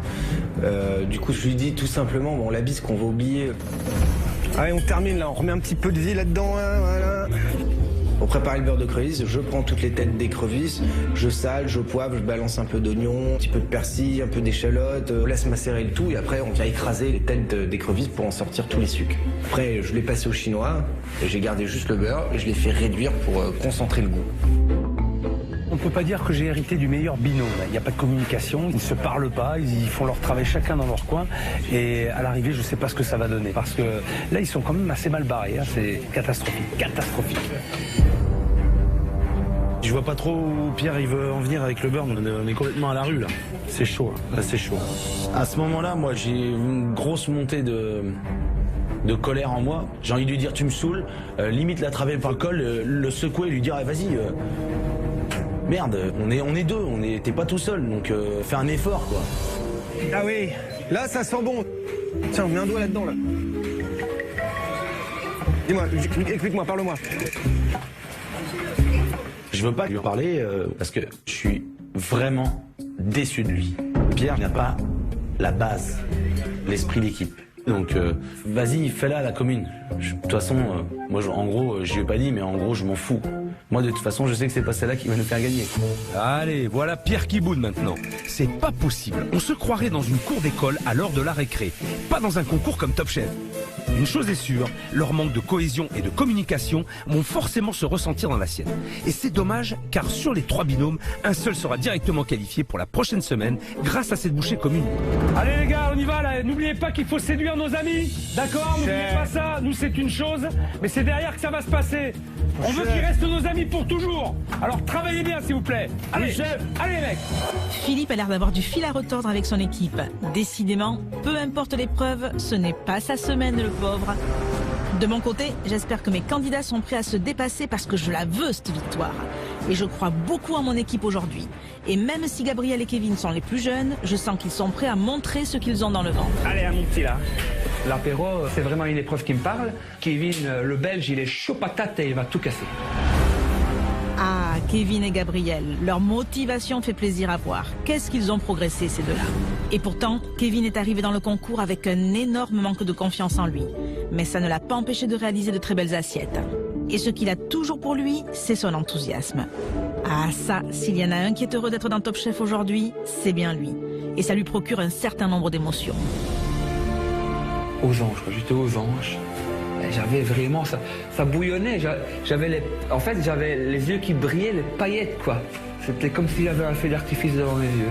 Alors maintenant, je me demande ce qu'il va encore se passer dans son corps et même dans sa tête, parce qu'apparemment, aujourd'hui, il entend des voix. Quand j'entends le thème sortir, apéro, dans ma tête, on n'arrête pas de me parler. C'est blablabli, blablabla, et j'ai des idées qui n'arrêtent pas de tomber du ciel. Je sens que cette épreuve va encore être pleine de surprises. Ça va, messieurs? Ça va, ça va. Ça va, vous aimez bien travailler tous les deux ensemble comme ça? Franchement, je suis très content, moi. Ouais, moi aussi, je suis très content. Ça se voit sur vos visages. Parce qu'il est jeune, il a envie, et voilà, il a la même motivation que moi, et c'est très chouette en fait. Ouais. On est les deux plus jeunes dans le concours, on se comprend, on peut faire une équipe de choc. Hein. Vous allez voir ça va cartonner. Alors c'est quoi? Qu'est-ce que vous me faites? On va faire un risotto chanterelle et avec une petite huile de truffe. Et on va faire un petit jus de bœuf pour l'accompagner. Un risotto, en effet, ça peut être super bon. J'adore ça. Quand il est bien réalisé. Hein, oui, chef. On est sur un riz un peu craquant, sur quelque chose d'onctueux, de goûteux. Oui, chef. Le risotto, c'est une très bonne idée pour l'apéro. C'est un plat qui en général fait l'unanimité. Mais attention, c'est plus difficile à réaliser qu'il n'y paraît. Il faut que le riz soit parfaitement cuit, ni trop collant, ni trop craquant. Il faut qu'il soit onctueux sans être trop lourd. Franchement, c'est tout un art. Moi, c'est mon mentor Alain Ducasse qui m'a appris à le faire. Alors autant le dire tout de suite, je serai intransigeante aujourd'hui. Allez, nacre-moi bien ton riz là, bien nacré. Hein. Ton riz doit chanter. Moi, c'est ce qu'on m'a appris quand on fait le risotto. Tu dois le laisser chanter. Il doit te parler. et c'est après que tu les glaces. Je veux un risotto qui soit juste parfait en termes de cuisson, en termes de goût, et là-dessus, on ne vous loupera pas. Elle nous pousse à l'excellence, on se sent vraiment coaché par Hélène Darroze. Voilà, faut tout mettre en œuvre dans notre tête pour envoyer un plat super. Kevin, on s'est lancé dans un truc où Hélène Darroze, c'est la championne, quoi. Et donc voilà, elle nous met vraiment la pression, donc on n'a vraiment pas le droit à l'erreur. Tu as tout compris, Gabriel. Aujourd'hui, je ne tolérerai aucun faux pas. Surtout que cette bouchée commune peut vous qualifier directement pour la suite du concours. Je commence à le mouiller parce que là, il va accrocher. Vas-y, fais. Si tu le sens, fais-le. Vous me laissez tout évaporer. Il n'y a rien de pire qu'un risotto où on sent encore le vin blanc qui est pâti. Je ne veux pas du tout le sentir à la fin. Pour moi, c'est rédhibitoire. Moi, je veux que au niveau du goût, ce soit parfait. Donc ça, vous me faites bien tout évaporer. D'accord ? Oui, chef. Bon, j'ai l'impression que le message est passé. Maintenant, j'attends beaucoup plus de ces deux-là. Je veux qu'ils me trouvent un petit quelque chose pour twister leur recette. Parce que pour l'instant, ils me proposent un simple risotto au girolles, pas suffisant pour espérer la qualification. Vous pouvez pas rajouter quelque chose dans le risotto, je sais pas, un peu de croustillant, un peu de texture, un peu de craquant. Moi, je veux que ce risotto, il surprenne mes camarades. Je suis désolée, si c'est faire un risotto pour faire un risotto, ça m'intéresse pas. Réfléchissez bien. Faut trouver une solution, Les pistaches, j'essaie de réfléchir, mais je n'arrive pas à trouver une solution. Et puis alors, après, j'ai une petite personne qui m'a parlé dans ma tête, qui m'a dit un crumble de pistaches, noisettes pour apporter un peu de croquant. Et ben voilà, ça le reprend. J'ai des petites personnes qui me parlent dans ma tête, comme ratatouille, quoi, comme des petits ratatouilles dans ma tête qui me disent que c'est ce que je dois faire. C'est un peu comme ça dans ma tête. Ouh là là, il s'en passe des choses, dis donc, dans sa tête. Même un mélange avec des pistaches, ça peut être bien, ça. Macadamia pistache. Macadamia pistache? Alors, ouais, ok. Juste pour saupoudrer dessus. Ouais. Je m'en occupe. Ok. Bon, les petits ratatouilles sont efficaces, finalement. Parce que cette idée de chapelure, noix de macadamia, pistache, c'est très malin. Ça va rappeler l'esprit de l'apéro tout en apportant du croquant. En plus, ça devrait bien se marier avec le goût de leur risotto. Allez, bien réagi, les gars, bien réagi. J'entends la voiture de mes amis là qui arrive pour l'apéro. Et je vais te surprendre. Cette arrogance féminine. Ah, Hélène, tu comptes me surprendre, mais moi aussi je vais te surprendre, tu vas voir. Elle essaye de m'impressionner, mais ça ne marche pas avec moi. Surtout que dans mon équipe, j'ai 2 gros compétiteurs, alors je compte beaucoup sur eux. Colline, c'est fou comme elle a progressé. Au début du concours, elle doutait de ses capacités et elle perdait pied en plein milieu de l'épreuve. Aujourd'hui, elle a pris de l'assurance, elle s'est épanouie. Il faut qu'elle tienne le cap. Xavier, en revanche, il s'est pris un gros coup de mou sur l'épreuve des mentors. Il s'est foutu la pression tout seul, je l'avais jamais vu comme ça. Ça au boulot, ça passe pas. Va falloir que je réétale encore un putain de pack de merde. Tout s'écroule. Bah, je me dis ça et c'est foutu. C'est quoi? J'enlève ma veste, je dégage. Bon, j'espère qu'il a repris du poil de la bête et que je vais retrouver le Xavier des grands jours. En tout cas, je suis impatient de voir comment ils vont s'entendre, ces deux-là. Ça va, vous entendez bien tous les deux là? Ouais, ça va. Ça va? Je m'entends bien avec tout le monde, mon chef. La bouchée que vous faites ensemble, qu'est-ce que vous faites alors? On va faire écrevisse foie gras, on va un petit chromeski avec peut-être une petite bisque d'écrevisse en fond, avec une écrevisse rôtie quoi. Avez-vous goûté ça, non? Ce chromeski de foie gras, je ne pense pas que ce soit une bonne idée. Ça va être compliqué à réaliser et surtout, quelle idée de faire frire du foie gras. Ça va être gras sur gras. Pas sûr que ce soit ce qu'on aime manger à l'apéro. J'ai un gros doute sur leur bouchée commune, j'ai peur qu'ils passent à côté et ça serait vraiment dommage. Parce qu'elle peut les qualifier directement pour la prochaine semaine du concours. Ça va ou pas, Colline? Non, c'est moche mec. Le chef il me dit que le chromeski de foie gras n'est peut-être pas approprié donc ça fout une petite pression là. Je suis un peu tendue là. À Colline et moi, le chromeski, ça parle pas. Il faut changer, il faut quelque chose qui assure un max, quoi. Il faut quelque chose qui marche à 100%. Donc je prends le devant. De toute façon, j'ai pas le choix, l'heure elle tourne. On y va, on continue. Tu sais, Colline, quoi? Si on fait une sauce foie gras, une belle écrevisse, la queue, frit, clac, puisqu'on n'a rien de frit, il faut un croquant, tu vois. Tu vois ce que je veux dire ou pas? Ouais, et la queue frite avec des biscuits apéritifs autour, en fait, ça va faire notre chapelure. Je trouve que l'idée de Xavier est très bonne et qu'effectivement, elle est beaucoup plus simple et rapide à réaliser. Ah, enfin, ça s'active. J'espère qu'ils ont réussi à trouver une solution pour leur amuse-bouche en équipe. Alors, on a changé. Ah. Tenez-moi informé quand même. Velouté de foie gras rôti avec des écrevisses panées, bien croustillantes. On va mettre un chutney citron vert pour donner un peu d'acidité. Je trouve en tout cas que c'est une excellente idée, beaucoup plus simple à réaliser que le chromeski et qui promet néanmoins d'être très intéressante, associée en plus avec l'écrevisse et le citron. Si c'est bien équilibré, ça peut vraiment être une merveille. J'avais eu une bonne idée de changer de recette parce que je pense qu'un point de vue gustatif, ça sera plus intéressant. Moi, je suis rassurée. Je suis rassurée parce que Michel Saran acquiesce. Merci Xavier. Bon, par contre, après, là, faut qu'on aille à l'essentiel, faut qu'on envoie du lourd parce que le temps passe très très vite. On y va, quoi. Et maintenant, sauce foie gras. Oui, chef. Alors, tu prends du foie gras, tu le fais rôtir, bien coloré, pardon. Il faut bien colorer. Et après, on met un coup de bas-mix avec de la crème. Il faut vraiment qu'on ait le goût du foie gras rôti. Le Xavier Battant que l'on connaît semble de retour. Il a repris confiance en lui, ça fait plaisir. Pour réaliser sa soupe de foie gras, il suit la bonne technique. Avant de le mixer, il le fait revenir dans une poêle pour bien le caraméliser et bien concentrer tous les sucres. Sa soupe aura davantage de goût comme ça. On récupère bien le sel et le poivre, sinon c'est mort. Bon, allez. On y va. Ah, ils se sont bien repris tous les deux. Maintenant, c'est le moment de tout donner car les candidats entrent dans les dernières minutes de l'épreuve. Et c'est avec cette bouchée en équipe qu'ils peuvent se qualifier directement pour la suite du concours. Allez, on y va. Allez, les gars, allez. Lâchez pas, bordel, lâchez pas. L'apéro commence dans 1 minute. Les plus jeunes, là. On est les plus jeunes, en plus. On est les plus jeunes. Vas-y, hein. Allez, 20 secondes. Allez, vite, les mecs, vite. 10 secondes. On va pouvoir servir l'apéritif dans 5, 4, 3, 2, 1. Top, c'est terminé. C'est bon? Ouais, c'est bon. On passe. On a fait ce qu'on devait. Hein? Check. La première partie de l'épreuve est terminée. Il est l'heure maintenant pour nous d'accueillir nos amis chefs et de prendre enfin ce fameux apéritif. Détendez-vous. Ça va, apéro? Nos amis chefs vont maintenant déguster les bouchées communes des binômes et déterminer quelle équipe se qualifie directement pour la suite du concours. Les 4 candidats restants s'affronteront autour d'une bouchée individuelle. Un seul sera qualifié et les 3 autres iront directement en dernière chance. L'apéritif commence avec la bouchée de mon équipe. Alors ici, nous avons une petite... Pourquoi petite? Parce qu'il n'y en a pas beaucoup. Simplement. Une crème de foie gras rôti avec une petite écrevisse panée aux crackers apéritifs et une pointe de confit de citron.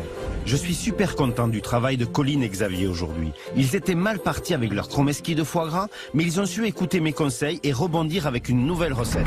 Tu sais, Colline, si on fait une sauce foie gras, une belle écrevisse, la queue, frit, claque. J'y crois beaucoup en leur bouchée, alors j'espère que ça va plaire à mes amis chefs. En tout cas, j'ai hâte de savoir ce qu'ils en pensent. Moi, j'aime bien la cortère et mer, le foie gras, la langoustine. Déjà, ça m'intrigue un petit peu. Il manque un peu de couleur visuellement, mais autrement, c'est bien. Moi, je trouve que c'est élégant, c'est mignon. Hein. Après, les crackers, on va l'avoir au goût, ça, parce que là, visuellement, tu l'as pas, mais... On goûte?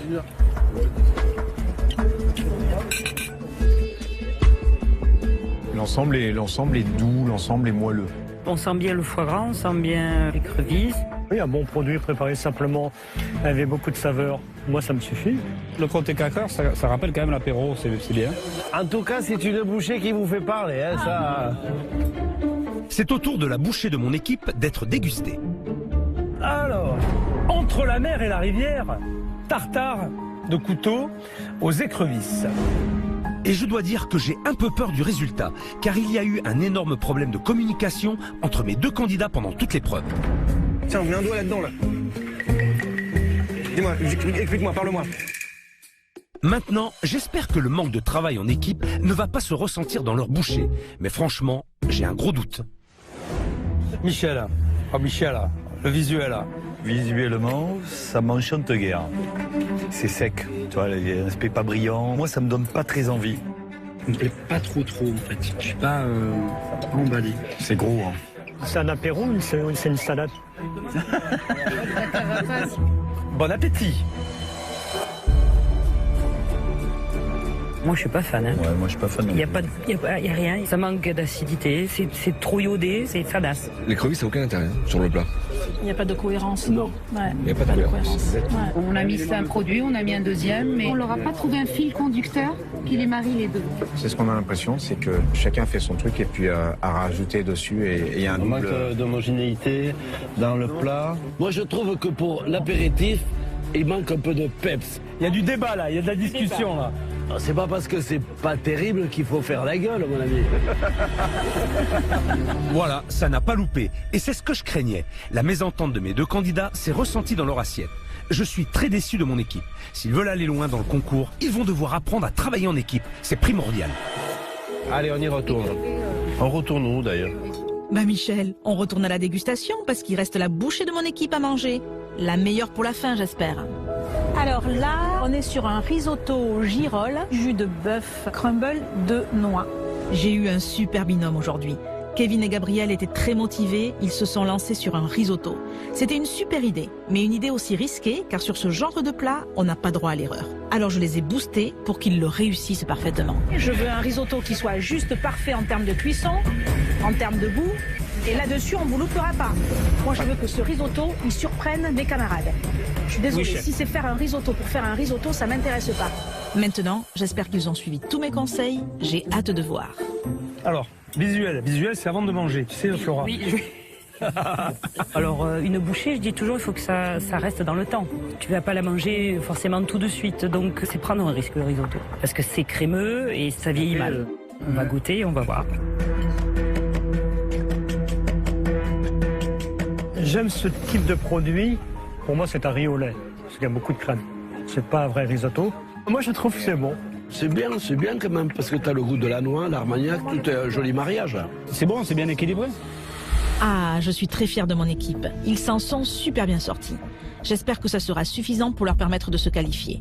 Et ça, on va le découvrir très vite, car nos amis vont maintenant devoir choisir quelle bouchée ils ont préféré. Bien, les amis d'Hélène, de Philippe et de Michel ont choisi. On va donc savoir qui, parmi vous, est qualifié pour la prochaine semaine du concours. On va commencer par la bouchée en commun. Et donc, une victoire nette pour une équipe.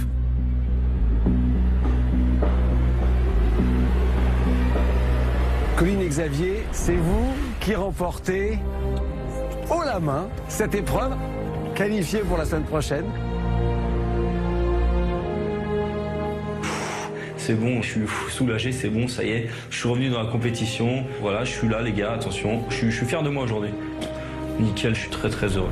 Colline et Xavier sont donc qualifiés pour la prochaine semaine du concours. Pour Gabriel, Kevin et les deux Pierre, il reste une chance de se qualifier. Et pour tenter de gagner leur place, ils vont maintenant devoir s'affronter sur une bouchée individuelle. Celui qui aura réalisé la meilleure bouchée sera qualifié pour la prochaine semaine de compétition. Les trois autres iront en dernière chance. Alors j'espère que mes candidats sont encore motivés. Parce que s'ils n'ont pas réussi à s'imposer en équipe, là j'attends d'eux qu'ils se ressaisissent et donnent tout sur leur bouchée individuelle. Je vais tout de suite aller voir ce que Pierre et On comptent proposer. Toi tu voudrais en quoi? Moi je reste sur pic, chef. Ah, c'est sur pic? Oui. Moi je vais partir sur un foie gras mariné aux fruits exotiques. Je vais le poêler, déglacer avec ma marinade et caraméliser. Je vais concasser mes cacahuètes et je vais paner en cubes sur un pic. D'accord. Ah, j'aime beaucoup cette association. Les fruits exotiques devraient apporter de l'acidité au côté riche du foie gras poêlé. En revanche, sur les cacahuètes, j'ai un gros doute. Allez, je suis sympa, je vais lui donner un indice. Cacahuètes, foie gras, cacahuètes, foie gras, cacahuètes, foie gras. Ouh, Pierre, j'ai l'impression qu'il n'a pas compris. Allez, je lui donne un deuxième indice. Ah, c'est riche. Bah, c'est riche, ça c'est sûr que c'est riche. La cacahuète, c'est comment? Bah, c'est gras. Ah, bah oui, c'est gras. Tu m'étonnes. C'est vrai que là, tout de suite, je me dis, mais oui, mais il a raison. Ça peut pas aller ensemble. Ça va être vraiment trop écœurant. T'as oublié la cacahuète alors? Eh ben voilà, je crois qu'il a compris. Allez, tu es un mec créatif. Ouais. Alors vas-y, travaille et percute. Réfléchis, booste-moi ça là, s'il te plaît là. Oui, chef. J'essaye de penser à une solution de secours et je vais tout de suite suivre son conseil parce que là, pour moi, il n'y a plus que le chef avec moi. Pierre, je l'ai même oublié, quoi. Mais complètement oublié. L'amande effilée, torréfiée, ça va peut-être apporter ce que je cherchais, le croquant, et puis ça va être un peu moins gras que la cacahuète déjà. Voilà, les amandes torréfiées, c'est mieux que les cacahuètes. Bonne idée, ça va apporter du croquant sans alourdir le tout. Pierre s'est bien repris. Maintenant, faut pas qu'il lâche parce qu'il lui reste encore pas mal de boulot.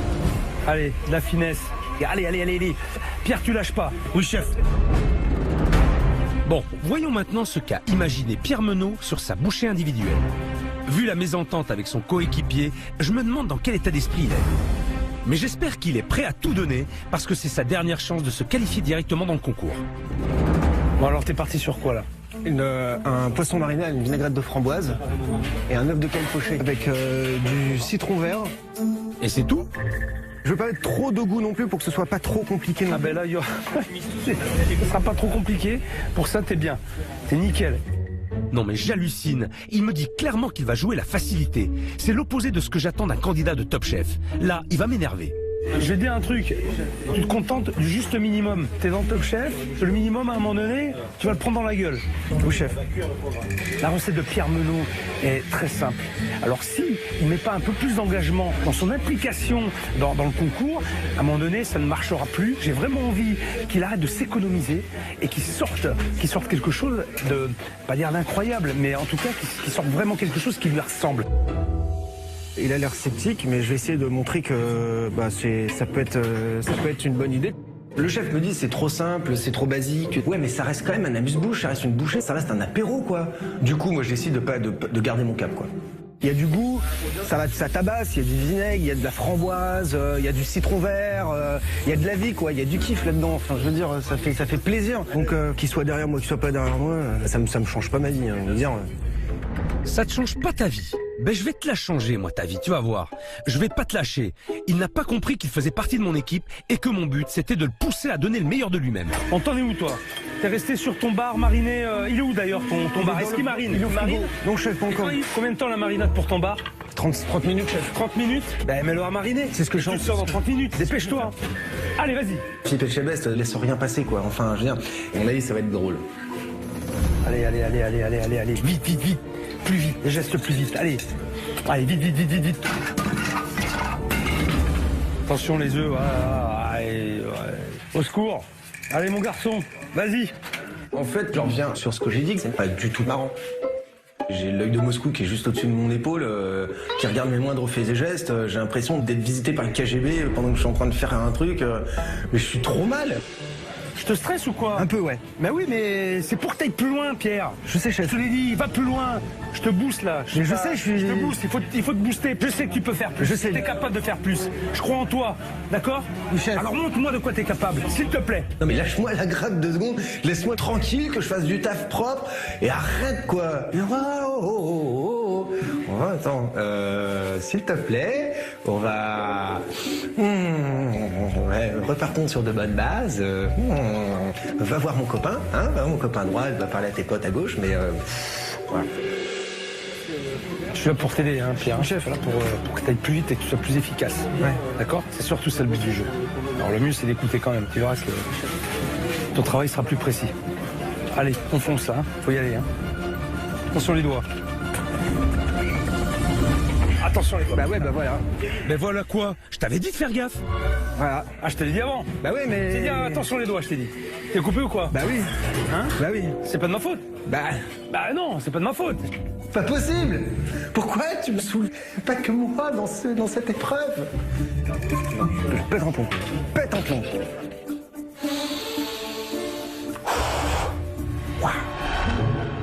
Je suis dur avec lui et je regrette vraiment qu'il se soit coupé avec la mandoline. Mais c'est un feignant, Pierre, et c'est mon rôle de le pousser à se dépasser. Et à ce que je vois, ça a l'air de marcher. Donc les haricots, c'est quoi alors? Qu'est-ce que tu vas faire? Je vais juste les faire sauter comme ça, revenus dans le beurre. Ok. Juste pour les blanchir dans le beurre en fait. D'accord. Pour mettre avec pour donner du croquant et un peu de verdure. D'accord, voilà. Ok. Tu vois déjà? Tu vois?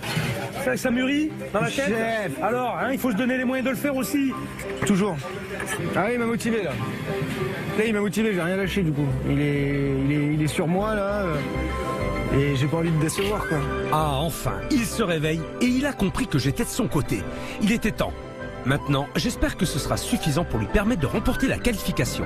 On verra bien. Allez, c'est la dernière étape pour mes 2 candidats et je vais tout faire pour qu'ils se surpassent parce que je veux que le qualifié fasse partie de mon équipe. Vas-y, hein? Oui. Allez, mon gamin, il faut rien lâcher, là. Oui.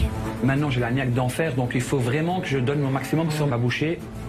Ah, ce Kevin, il repart à fond et avec le sourire comme d'habitude. Je vais tout de suite aller voir si ces petits ratatouilles ont encore eu de bonnes idées.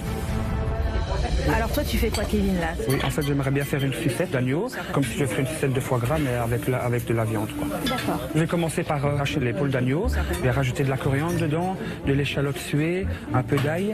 Je vais rajouter un peu de curry, bien mélanger, former mes boulettes. Et je vais faire une chapelure de persil.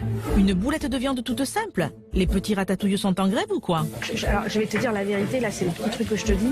La boulette d'agneau, j'ai juste un petit peu peur qu'elle soit un peu sèche. Hélène Darroze, Saint-Hérault, j'ai mis comme l'agneau haché, j'ai mis du gras, ça va permettre que ce soit moins sec. Je suis confiant, je vais essayer de lui prouver que ma cuisson peut être juste comme il faut en fait. Alors là, je suis sciée. Kevin a tellement pris confiance en lui qu'il a carrément choisi de ne pas tenir compte de ma mise en garde. J'espère pour lui que sa boulette sera bien moelleuse, sinon mes amis risquent de s'étouffer. Mais voyons comment ça se passe chez Gabriel. Aujourd'hui, je suis toujours dans le même état d'esprit, hyper conquérant. Je vais essayer de faire quelque chose de super bien encore aujourd'hui et faire plaisir au chef, c'est le but. Décidément, j'ai vraiment 2 boules d'énergie aujourd'hui. Ils sont tous les 2 super motivés, alors j'espère que l'un d'entre eux va réussir à obtenir la qualification.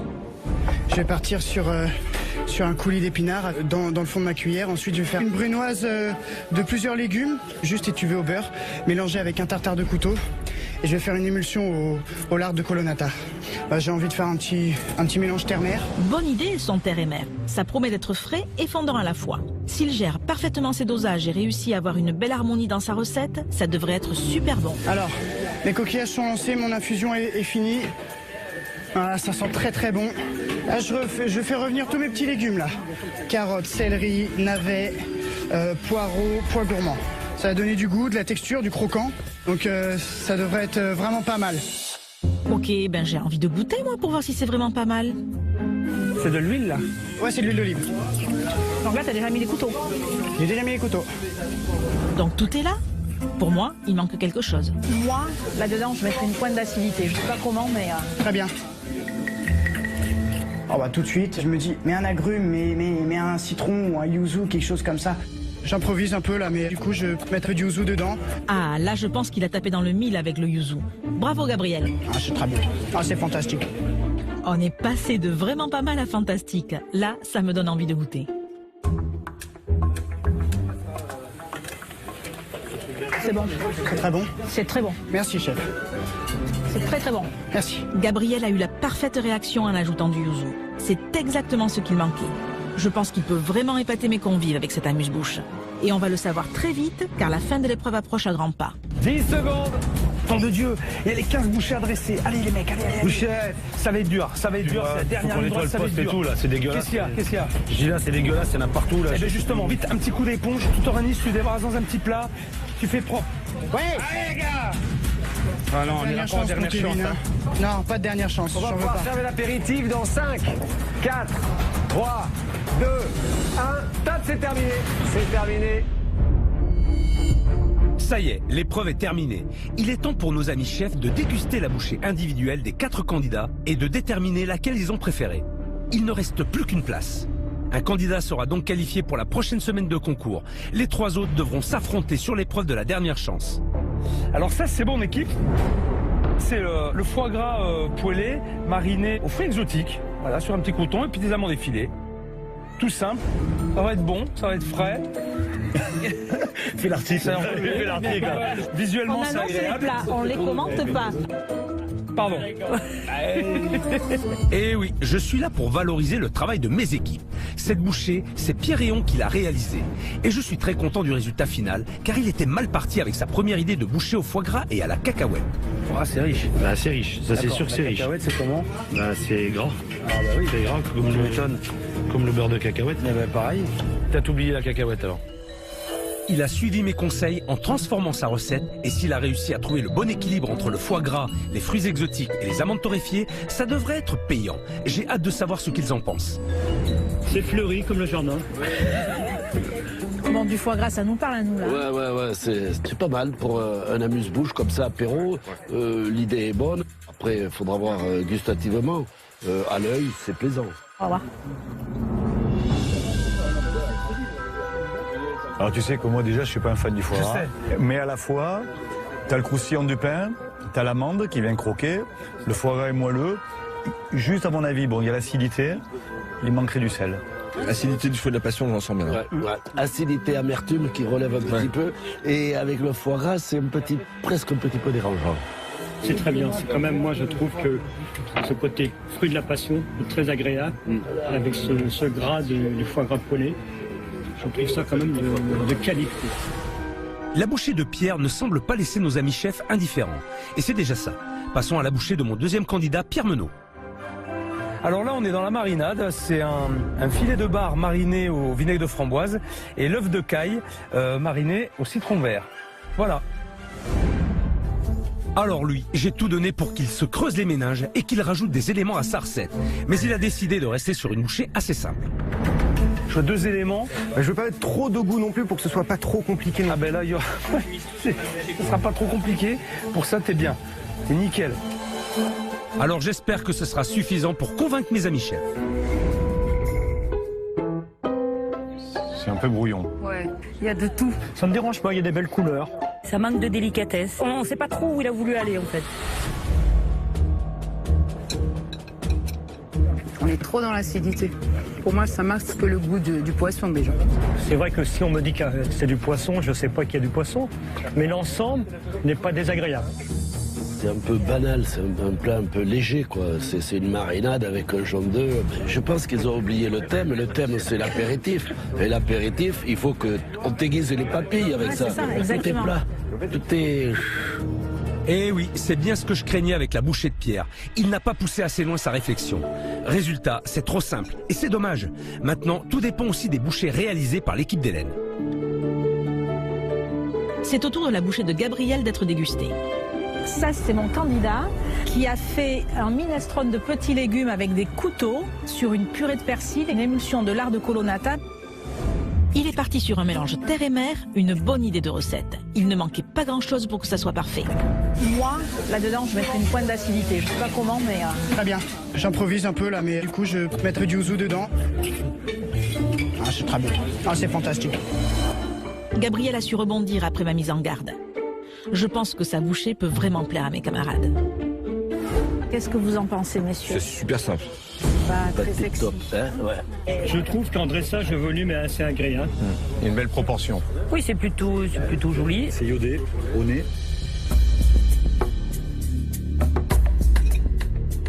Je trouve ça vraiment agréable. Hein. Moi, je trouve ça me plaît beaucoup. La purée de persil, elle arrache pas derrière, c'est élégant, ça marche bien, ça matche bien le goût. Il est un peu fat. Moi qui aime le coquillage, je trouve qu'il manque un peu de gnac. Ça se dit la gnac en cuisine? Oui, ça se dit la gnac. On a de la mâche, on a de l'iode, moi, elle me déplaît pas, celle-là. Gabriel s'en est vraiment bien sorti avec son terre et mer. Mes amis semblent plutôt satisfaits, mais il reste encore la bouchée de Kevin à goûter. Alors là, c'est mon candidat qui a fait ça. C'est une boulette d'agneau en croûte d'herbe. Voilà. Belle présentation. Ah, merci. Voilà. Le visuel leur plaît, c'est déjà ça de gagner. Maintenant, j'espère que Kevin a réussi à cuire parfaitement sa viande parce que j'étais assez sceptique sur sa boulette d'agneau. La boulette d'agneau, j'ai juste un petit peu peur qu'elle soit un peu sèche. Je suis confiant, je vais essayer de lui prouver que ma cuisson peut être juste comme il faut en fait. Alors j'espère qu'il a réussi sa mission. Moi, j'ai quand même un gros doute. Bon, je vois que c'est pas régulier partout. Maintenant, la croûte, elle est bien verte. Ouais. Elle n'est pas oxydée. Allez. Le mieux, c'est d'y aller. Hein.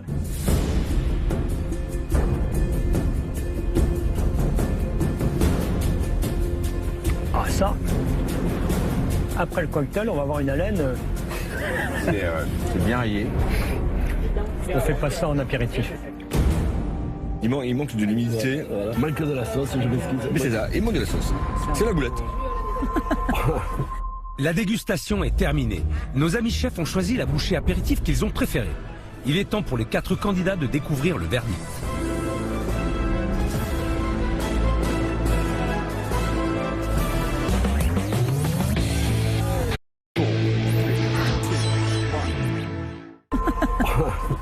La dégustation est terminée. Nos amis chefs ont choisi la bouchée apéritif qu'ils ont préférée. Il est temps pour les 4 candidats de découvrir le verdict.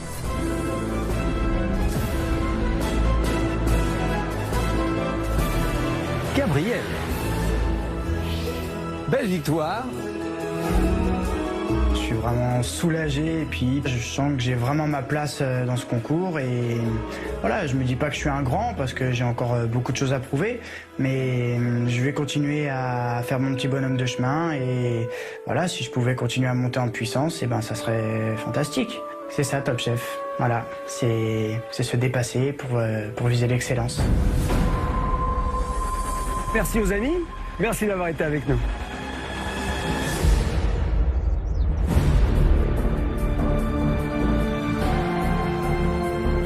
Kevin et les 2 Pierre risquent donc l'élimination. Ils rejoignent en dernière chance Franck et Thomas qui ont échoué face à Philippe Etchebest sur l'épreuve précédente. Ces 5 candidats vont maintenant s'affronter pour tenter de sauver leur place dans le concours. Généralement, en dernière chance, vous avez un thème unique. Cette fois-ci, il y a le choix. C'est des associations étonnantes, mais pour moi, c'est simple. On donne 2 produits et éclatez-vous, quoi. Faites ce que vous voulez, laissez-vous aller. Donc ça me plaît, quoi. Vous cuisinez pendant 1 heure, les chefs vont déguster à l'aveugle et à la fin, vous le savez, l'un d'entre vous quittera définitivement le concours. On va y aller. Bonne chance. Attention, c'est parti. Les candidats ont maintenant 1 heure pour cuisiner un plat gastronomique à partir d'une association de saveurs étonnantes. Selon les chefs, pour bien réussir le mariage entre plusieurs aliments et donc plusieurs goûts différents, il faut être très méticuleux dans le dosage, afin de trouver l'équilibre parfait. Le candidat qui réalisera le plat le moins harmonieux devra donc quitter le concours ce soir. Ah, ça je ne rentrerai pas aujourd'hui en Belgique, ça c'est clair, hein, je suis chaud là. Allez, c'est bon là. Les candidats vont devoir donner le meilleur d'eux-mêmes pour impressionner le jury qui dégustera à l'aveugle les assiettes de chaque candidat à la fin de l'épreuve. Jean-François Piège s'est lui-même prêté à l'exercice. Il a choisi de travailler l'association Fenouil-Chèvre et voilà ce qu'il a réalisé. Pour cette association Fenouil-Chèvre étonnante, j'ai décidé d'aller un peu plus loin en transformant le fromage de chèvre en sorbet. Pour ce faire, je mélange du lait caillé de chèvre, du lait de chèvre, de l'huile d'olive, du sel, du poivre et de jus de citron. Je mélange à l'aide d'un fouet et je place dans ma sorbetière pour réaliser ce sorbet. Pour le fenouil, je vais le laver, je vais découper une première partie en cubes et l'autre à l'aide d'une mandoline japonaise en fin copeaux que je vais assaisonner de sel et d'huile d'olive et d'un jus de citron et de pousses de fenouil qu'on va légèrement concasser avec un couteau et enrober ces 2 fenouils. Je vais procéder au dressage, je vais déposer dans une assiette sur le fond ma brunoise de fenouil, mes copeaux de fenouil. Je viens mettre une très belle quenelle de sorbet au lait de chèvre. Sur le dessus, je vais l'assaisonner d'huile d'olive. Je vais déposer des fines pailles de pâte que j'ai assaisonnées, cette fois avec de la baniane, une variété d'épices qui a le goût de fenouil, pour rester dans le thème. Et voilà comment j'ai transformé cette association en sorbet, chèvre et fenouil. Aux candidats maintenant de faire preuve de créativité et d'audace pour ne pas sortir du concours. Et s'il y a un candidat qui est rodé à l'exercice de la dernière chance, c'est bien Pierre. Depuis le début du concours, il les a toutes faites, sans exception. Et si cette semaine, il se retrouve encore sur la sellette, c'est avant tout parce qu'il ne veut en faire qu'à sa tête et n'écoute pas les conseils, quitte à s'attirer les foudres des chefs. Je vais te dire un truc, tu te contentes du juste minimum. T'es dans le Top Chef, le minimum à un moment donné, tu vas te prendre dans la gueule. Depuis le début du concours, soit il en fait trop, soit il n'en fait pas assez. Pour sa 4e dernière chance, Pierre va devoir trouver un juste milieu et réaliser une assiette à la hauteur de ce qu'attendent les chefs, car c'est peut-être la dernière fois qu'il peut montrer qu'il a toujours sa place dans le concours. Le chef Etchebest, lors de l'épreuve de l'apéro, il m'a remonté les bretelles, on va dire. Donc du coup, je veux lui prouver que je peux avoir confiance en moi, dans mes capacités et montrer autre chose que ce que j'ai pu montrer précédemment. Mon orgueil a été un peu piqué à vif. Du coup, le but là, c'est de rien lâcher. Aujourd'hui, j'ai choisi le fenouil et chèvre. Je suis seul à être parti sur cette association-là. C'est une manière de se démarquer. Du coup, il n'y aura pas de point de comparaison par rapport à d'autres. Je ne vais pas chercher la simplicité en faisant une cuisson de betterave ou une cuisson de potimarron. Je veux étonner, je veux provoquer et montrer quelque chose d'abouti, marrant, ludique, joyeux, enfin comme moi quoi, enfin ce que je suis. Je vais te faire un dressage avec un verre à martini, une sorte de cocktail. Il y a un grand classique de la cuisine française qui se sert comme ça, c'est le tourteau en gelée de volaille. Du coup, je suis un peu parti dans cette idée-là. La gelée, ce sera le fenouil, et la bisque crémeuse, ce sera le chèvre. Ouais, je veux très clairement marquer les esprits, quoi. Ah, je veux surprendre aujourd'hui, je veux les mettre sur le cul avec du goût, de l'acidité, du plaisir. On va faire une chantilly avec le chèvre. Je vais faire une bonne brunoise de fenouil glacée au beurre pour donner du croquant. Et surtout, je vais faire une gélification de fenouil avec beaucoup d'épices pour relever le tout, quoi. Là, franchement, j'essaye vraiment d'apporter cette touche de fraîcheur avec cette gelée, avec cette chantilly, vraiment quelque chose qui soit pas lourd, qui soit bon, qui ait du goût. Là, je vais faire je m'occupe du fenouil, le passer à la centrifugeuse pour faire un jus de fenouil.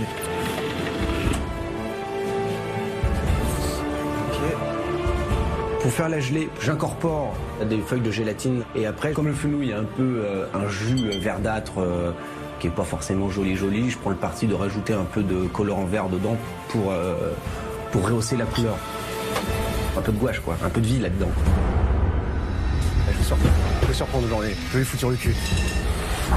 Visiblement, Pierre semble sûr de lui sur cette épreuve.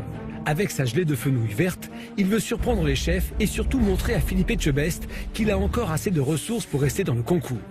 Si Pierre est confiant, de l'autre côté, Kevin est en pleine ébullition.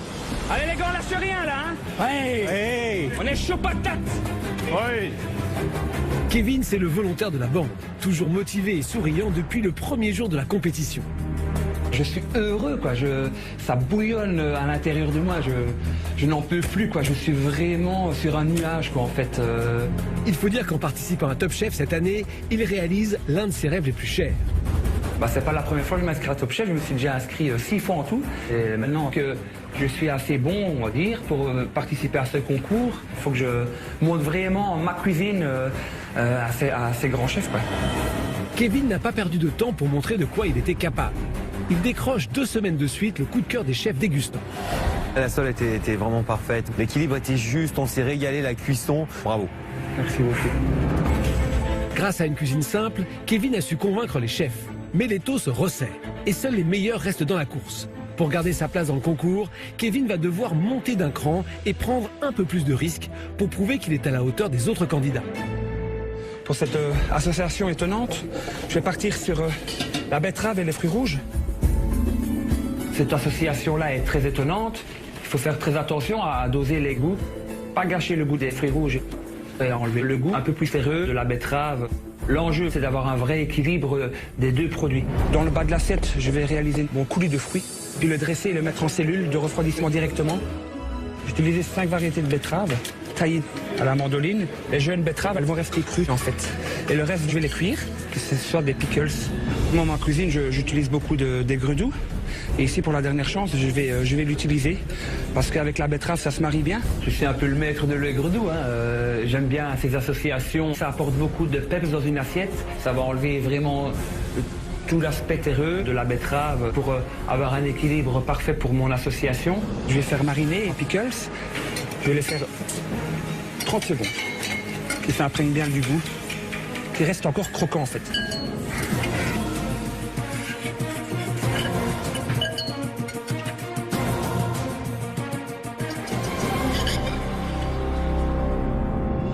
A priori, ça a l'air un peu simple, mais je crois en ce que je fais et je pense que ça peut surprendre le jury à la dégustation. Je sais qu'il n'y a pas beaucoup de travail à réaliser dans mon assiette, mais il y a du goût et ça, je pense que ça peut faire une belle différence. J'ai vraiment envie d'imposer ma personnalité dans mon assiette et ma petite partie un peu de féminité là. Hop. Contrairement à ses camarades, Kevin a encore une fois joué la carte de la sécurité en réalisant un plat qu'il maîtrise parfaitement et qui lui ressemble. Espérons pour lui que cette stratégie lui permette de se qualifier pour la prochaine semaine. Si Kevin a voulu rester simple pour assurer sa place dans le concours, Pierre-Héon, lui, veut montrer qu'il est bien présent. Et il est décidé à prendre tous les risques. Si au début du concours, il a eu du mal à se démarquer, la semaine dernière, il s'est enfin révélé avec son cordon bleu en recevant les félicitations des chefs. C'est quand même malin ce qu'il a fait le candidat là, je trouve. Et puis en plus de rajouter une petite chapelure de jambon, je trouve qu'il y a une vraie réflexion quand même sur ce plat-là. Mais pour Pierre, cela ne suffit pas. Pour viser le coup de cœur des chefs, il doit jouer gros sur cette épreuve, car c'est peut-être sa dernière occasion de prouver qu'il a sa place dans le concours. J'ai choisi la betterave et le fruit rouge tout simplement parce que ça me parle. Et puis en même temps, j'ai envie de prendre des risques. Je vais faire un tout pour le tout, je vais essayer de faire un dessert. C'est mon vrai point faible. Je me mets une balle dans le pied. Je décide de partir sur un dessert, à la fois pour me lancer un défi à moi-même, parce que c'est pas mon truc, mais j'ai vraiment envie de sauver ma peau. Il faut que je séduise le jury. Il faut que je sois coup de cœur. Je vais essayer d'associer ces deux produits en trompe-l'œil. Je vais partir sur un coulis de fruits rouges, comme un peu une petite soupe. Et puis derrière, je vais cuire mes betteraves. Je vais faire une chantilly à la betterave. Et sur le côté, je vais faire un petit jardin betterave et fruits rouges. Et les betteraves, ça prend beaucoup de temps à cuire. Va vraiment pas falloir chômer. Et surtout, je croise les doigts pour qu'il m'arrive pas de problème, quoi. Je prépare mes betteraves à la cuisson. Je vais les cuire à l'eau. Ah putain, c'est de la blanche, quoi. J'ai pas pris la bonne. Je pensais avoir pris de la betterave rouge, j'ai pris de la betterave zébrée, donc du coup, bon, je suis un peu emmerdé. Ça sert à rien que je les mette en purée, puisque j'aurai pas le même résultat. Non, c'est pas bien. Moi, ce qu'il me faut, c'est pas grave. C'est vraiment pas bien parti, quoi. Faut réagir, quoi. T'as 1 heure pour tout donner. Vu que j'ai pas assez de betterave, ben je vais partir sur une mousse de pralines. Donc je vais mixer mes pralines et je vais les incorporer à ma chantilly. Sauf que quand je les mets dans le blender, je les mets vite et du coup je les fais chauffer. Donc comme je les fais chauffer, j'obtiens pas une poudre. Ça fait un peu une pâte de merde, quoi.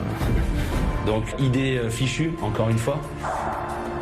Donc là, je change totalement et je me dis, tiens, les pralines chauffées, je vais faire un glaçage pour glacer mes betteraves. Là, je glace mes betteraves avec la praline. Ça va lui donner un côté intéressant, un côté un peu sucré, un côté un peu amande. Et puis ça va masquer l'esthétique de la betterave comme un espèce de trompe-l'œil avec la fraise. C'est pas vraiment ce que je voulais faire, mais j'ai réussi à bien rebondir. On peut pas dire que je me suis pas cassé la tête. Je veux vraiment bien faire. Donc du coup, c'est vrai que je suis un peu stressé. Pierre tente un véritable coup de poker pour son dessert en trompe-l'œil. C'est un gros pari pour une dernière chance. Mais il risque le tout pour séduire les chefs. Alors, sera-t-il cette fois à la hauteur pour devenir coup de cœur du jury ? Pour Franck, le doyen de la compétition, c'est sa dernière chance. Lui, son point fort, ce sont ses dressages. Michel Saran l'a même surnommé le chirurgien, tant il est méticuleux et perfectionniste dans ses assiettes. Malgré cette qualité, Franck est toujours passé à côté des félicitations des chefs qui lui reprochent de privilégier le visuel au détriment du goût. Franck a aujourd'hui une pression énorme sur les épaules, car s'il rate encore une fois l'assaisonnement, son plat sera fade et il risquera cette fois l'élimination du concours. J'ai choisi le potiron à grille parce que moi j'adore, je le fais beaucoup chez moi. J'espère que ça va payer, je ne vais pas me planter. Le challenge sur cette épreuve-là, c'est que le potimarron, c'est doux, c'est un petit peu sucré. Et l'agrume, c'est très acide et agressif. Donc voilà, là où il va falloir jouer, c'est que l'un ne l'emporte pas sur l'autre. Voilà. En fait, je vais décliner le potimarron et les agrumes. Voilà, j'ai pris plusieurs choses. Je vais faire un cannelloni de butternut cru. Et à l'intérieur, je vais le garnir avec un risotto de courge. Et je vais entourer ce cannelloni de gelée de citron vert, orange et clémentine. J'ajoute au dernier moment une petite huile de citron vert. Ça peut être le petit plus qui va faire la différence, peut-être. Tout se passe bien, je lance mon risotto. J'ai coupé bien tout petit pour que ça cuise assez vite. Oh non, ça va. Là, je rajoute un petit zeste d'orange, mais vraiment très peu parce que c'est pas un dessert aux agrumes non plus. C'est pas un plat aux agrumes. Il faut qu'on ait aussi le goût du potiron. Donc c'est vraiment pour parfumer. Très bon ça. Ça va plaire ça. Si Franck maîtrise très bien le risotto, il a décidé de se mettre en danger sur cette dernière chance en se lançant dans un cannelloni de butternut. Un choix très technique qu'il n'est pas sûr de maîtriser aujourd'hui. Voilà, c'est la partie technique parce que si je le forme, j'aurai pas le temps de le refaire. Donc C'est des techniques que je fais beaucoup chez moi, j'en ai fait énormément, mais c'est vrai qu'on a toujours cette appréhension parce qu'on n'est pas chez nous, on trempe un peu plus que quand on est à la maison aussi. Si ça marche pas, c'est foutu quoi. Voilà, on est là pour prendre aussi des risques. On n'est pas là pour se contenter de faire ce qu'on sait faire, sinon on ne vient pas, on reste à la maison sur le canapé quoi. Franck a décidé d'aller au bout de son idée. Son cannelloni de butternut va-t-il tenir? Et surtout, va-t-il lui permettre de faire la différence face aux 4 autres candidats tout aussi déterminés?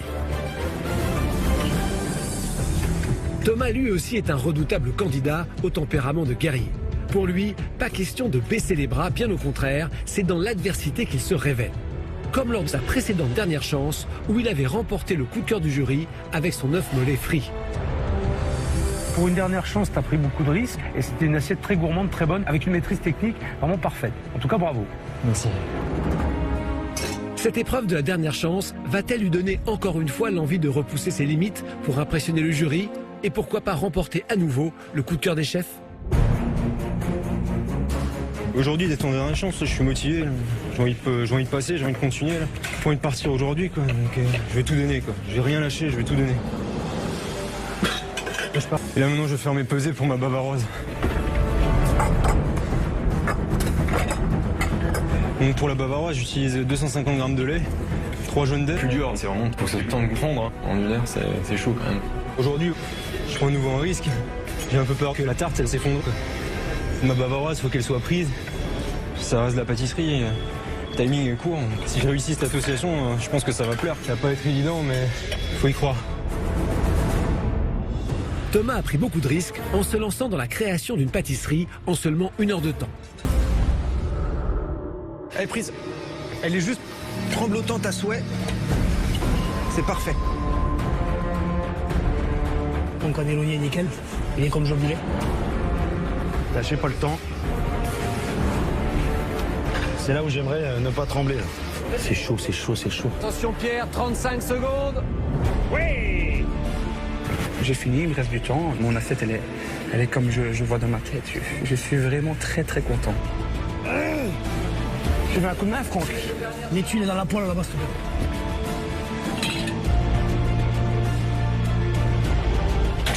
Il y a quoi d'autre, Franck? Eh, Gère, on part pas, mec. Hein. Non, t'inquiète. La Stone Team, elle reste. Hein. 7 secondes, vous êtes un peu à la bourre. Je suis pas content de ce que j'ai fait. J'ai pas mis ce que je voulais mettre, mais tu dis ce qui me restait à mettre un petit peu et fignoler. Pas super content quoi. C'est bon. Enfin, franchement, là, je suis content. Je suis dégoûté. Pas fini. Tant pis.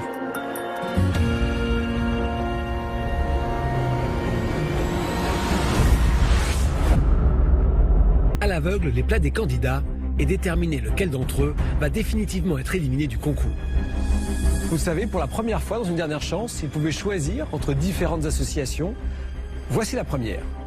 Tarte au Que l'acidité de l'agrumes prenne le dessus sur le potiron. Non, j'ai mis tout mon cœur dans cette assiette et je suis content de moi sur ce dessert. C'est que finalement la courge elle est dominée par tout le reste. C'était courge agrumes, on s'attend à ce que la courge soit mise sur le podium et il a mis sur le podium l'agrume. Et la courge est un petit peu en deçà. C'est un peu le défaut qu'on peut trouver dans cette assiette, c'est dommage. C'est juste les Je suis d'accord, je suis entièrement d'accord. Allez, on passe à l'assiette suivante. Allez, à nouveau le thème courge et agrumes. Cannelloni de butternut, risotto de potimarron au jambon ibérique et gelée d'agrumes.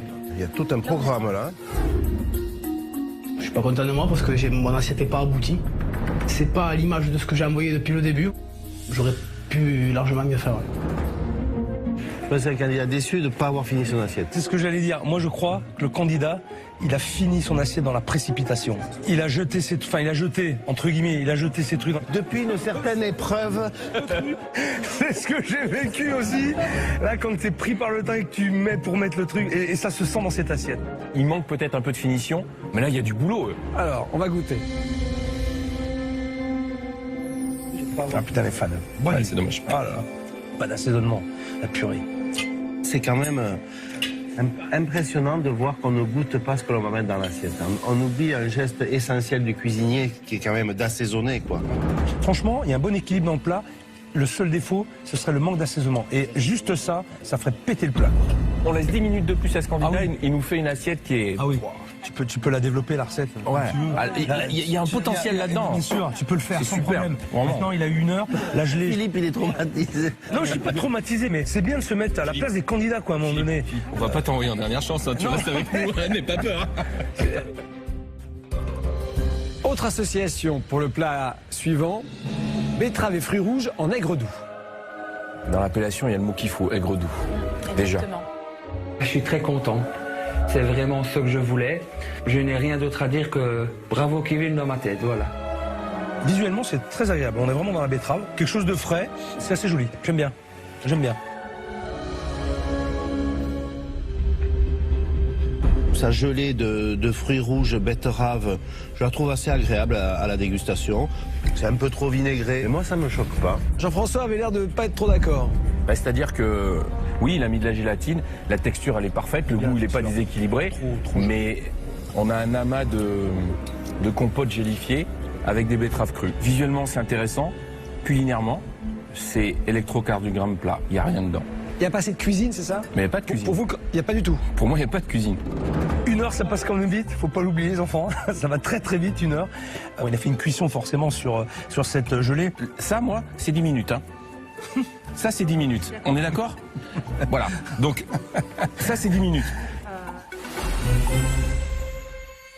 Sur le même thème de betterave, fruits rouges, voici betterave et fruits rouges dans tous ses états.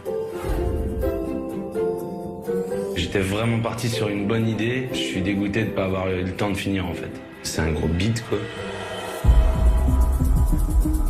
Bah, c'est un peu vide quand même, je trouve. Il n'y a pas assez de betterave. Pour moi, le fruit rouge est beaucoup plus présent. Les points de chantilly posés comme un apprenti. Ah ouais, ça je comprends pas. Je sais pas s'il a cherché à être régressif, mais il est complètement hors du temps là. C'est quelque chose qu'on aurait vu dans les années 70, mais voilà. C'est assez décevant.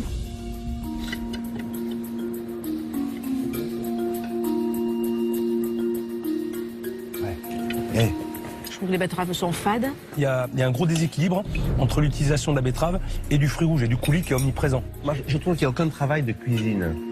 Ces betteraves, il les a laissées telles quelles. C'est juste des éléments posés. La chantilly, des éléments crus, il n'y a rien de transformé. Il a juste fait ces coulis de fruits rouges. C'est tout, c'est un peu limite quand même. C'est pas très sérieux là, je trouve, pour le coup. Allez. La seule touche, c'était rigolo d'avoir mis la queue de fraise sur une betterave. Sur la betterave. Ouais, il y avait un peu d'humour, un peu d'inventivité parce que cette assiette, malheureusement, c'est en rien une assiette de dernière chance. Voici une autre association. Fenouil chèvre, fraîcheur de fenouil aux épices et chantilly aux chèvres. Je pense que c'est un des plats les plus originaux et un des plats les plus aboutis. Moi, je suis quand même assez content du résultat, quoi. Fraîcheur de fenouil aux épices, c'est quoi ce verre? Ça peut être quoi ce verre? C'est pas du C'est ce que je me demande. Je me dis, est-ce que c'est vraiment du fenouil? Parce qu'il vous a mis un colorant ou quoi? Ah parce oui. On va regarder tout de suite parce que là, on a qui ont fait ça.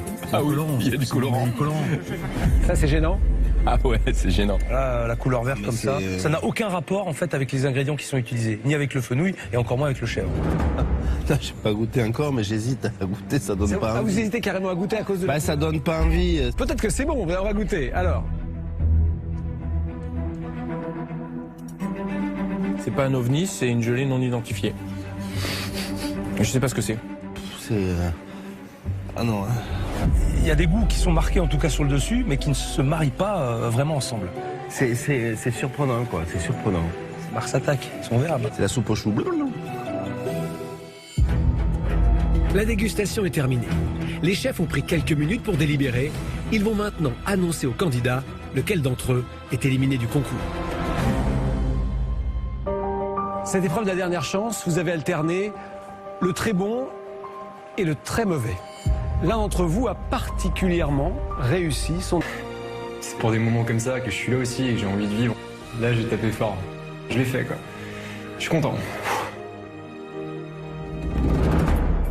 2 assiettes, en revanche, n'ont pas du tout, mais alors, pas du tout, convaincu les chefs. Jean-François. Alors, les 2 que je vais annoncer, c'est tout ce que je ne veux pas voir dans Top Chef. C'est pas de cuisine, pas d'inventivité, pas de belles réalisations, il n'y avait rien. Et je trouve que c'est limite acceptable. Alors pour moi, les 2 assiettes qui ne méritent pas d'être dans Top Chef, c'est la betterave dans tous ses états et la fraîcheur de fenouil. Je vais demander aux autres candidats de quitter les cuisines. Ils sont qualifiés, c'est-à-dire Kevin et Franck. Et on retrouve donc les 2 Pierre en difficulté. Michel, je vais vous laisser annoncer le plat que vous ne retenez pas. Le plat que nous ne retenons pas, à l'unanimité quand même.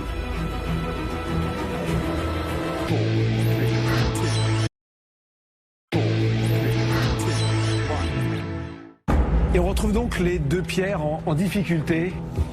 Michel, je vais vous laisser annoncer le plat que vous ne retenez pas. Le plat que nous ne retenons pas, à l'unanimité quand même, c'est la fraîcheur de fenouil aux épices. C'est Pierre Menot qui a fait cette assiette. Pierre Héon, vous êtes qualifié, vous l'avez compris, de justesse. Et Pierre, gros carton rouge, hein. Gros carton rouge, hein. Là, t'as eu chaud aux fesses, hein, j'ai autant te le dire. Hein. Ça passera pas 2 fois. Alors reprends-toi, mon garçon. D'accord? Montre-nous de quoi t'es capable. Ok? Pierre, vous pouvez retourner dans les vestiaires. Pierre, et moi j'ai une petite question. La couleur, elle vient d'où? J'ai pris un petit peu de colorant alimentaire. Pardon, Pierre, l'utilisation du colorant dans la grande cuisine, ça se fait pas. Mais parce que c'était un peu verdâtre. Non, on joue la nature. Et je pense que c'est ça aujourd'hui qui te fait sortir. C'est ce manque de réalisme dans la cuisine. Aujourd'hui, tu sors pas sur le manque de travail, tu sors sur la mauvaise réalisation. Ouais. Maintenant, comprends une chose. La cuisine, c'est un équilibre. C'est des techniques aussi. Affine-les. Moi, j'ai juste ça à te dire. En tout cas, moi, je vous remercie d'avoir été là, de m'avoir coaché. Surtout, chef de chez Best. Ça fait longtemps que j'avais pas vécu ça, quoi. C'est vrai. Je suis déçu d'être éliminé. Mais bon, je suis très heureux d'avoir participé à ce concours.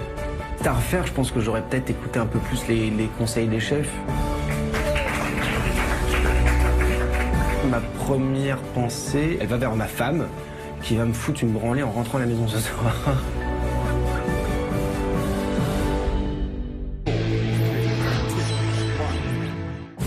La semaine prochaine, un événement va bousculer le concours, la guerre des chefs. Hélène, Michel, moi si j'étais vous, je demanderais à vos candidats de rentrer à la maison parce qu'ils n'ont aucune chance. Quelle arrogance. Hélène, Michel et Philippe vont s'affronter. Ils vont chacun coacher une équipe de candidats avec un seul objectif, leur mettre la pression pour qu'ils se qualifient sur des défis lancés par de prestigieux invités. Vas-y, bats-toi. Oui, chef. Bats-toi dans le chien. Mais tu m'écoutes pas, je te dis de mettre ce que t'as besoin. Allez, jusqu'au dernier moment, on y croit. Je serai à fond jusqu'au bout, quoi. Je suis pas là pour enfiler des perles. Ça a des filles faut être pour toquer ça. Il va tout déchirer. Il est chaud patate en plus. Voilà, ça c'est bon. Jamais la compétition entre les membres du jury n'aura été aussi ardue, car pour eux l'enjeu est énorme. À la fin, l'un de leurs candidats sera éliminé du concours. À un moment donné, il faut quand même passer la vitesse supérieure, Michel. Allez, on y va. Alors quels chefs sortiront vainqueurs et verront tous leurs candidats qualifiés? J'ai pas l'intention de perdre. Et vous non plus. D'accord? Oui, chef. C'est dur, quoi. Oui, c'est dur. Tu le sais que c'est dur. Oui, je sais. T'es pas là pour... T'es pas en vacances, là. C'est un truc de malade, quoi. C'est la folie, quoi. Et surtout, quel chef sera déclaré perdant et verra l'un des candidats de son équipe quitter définitivement le concours? Tu perds, c'est fini. Tu tombes aujourd'hui, t'es mort.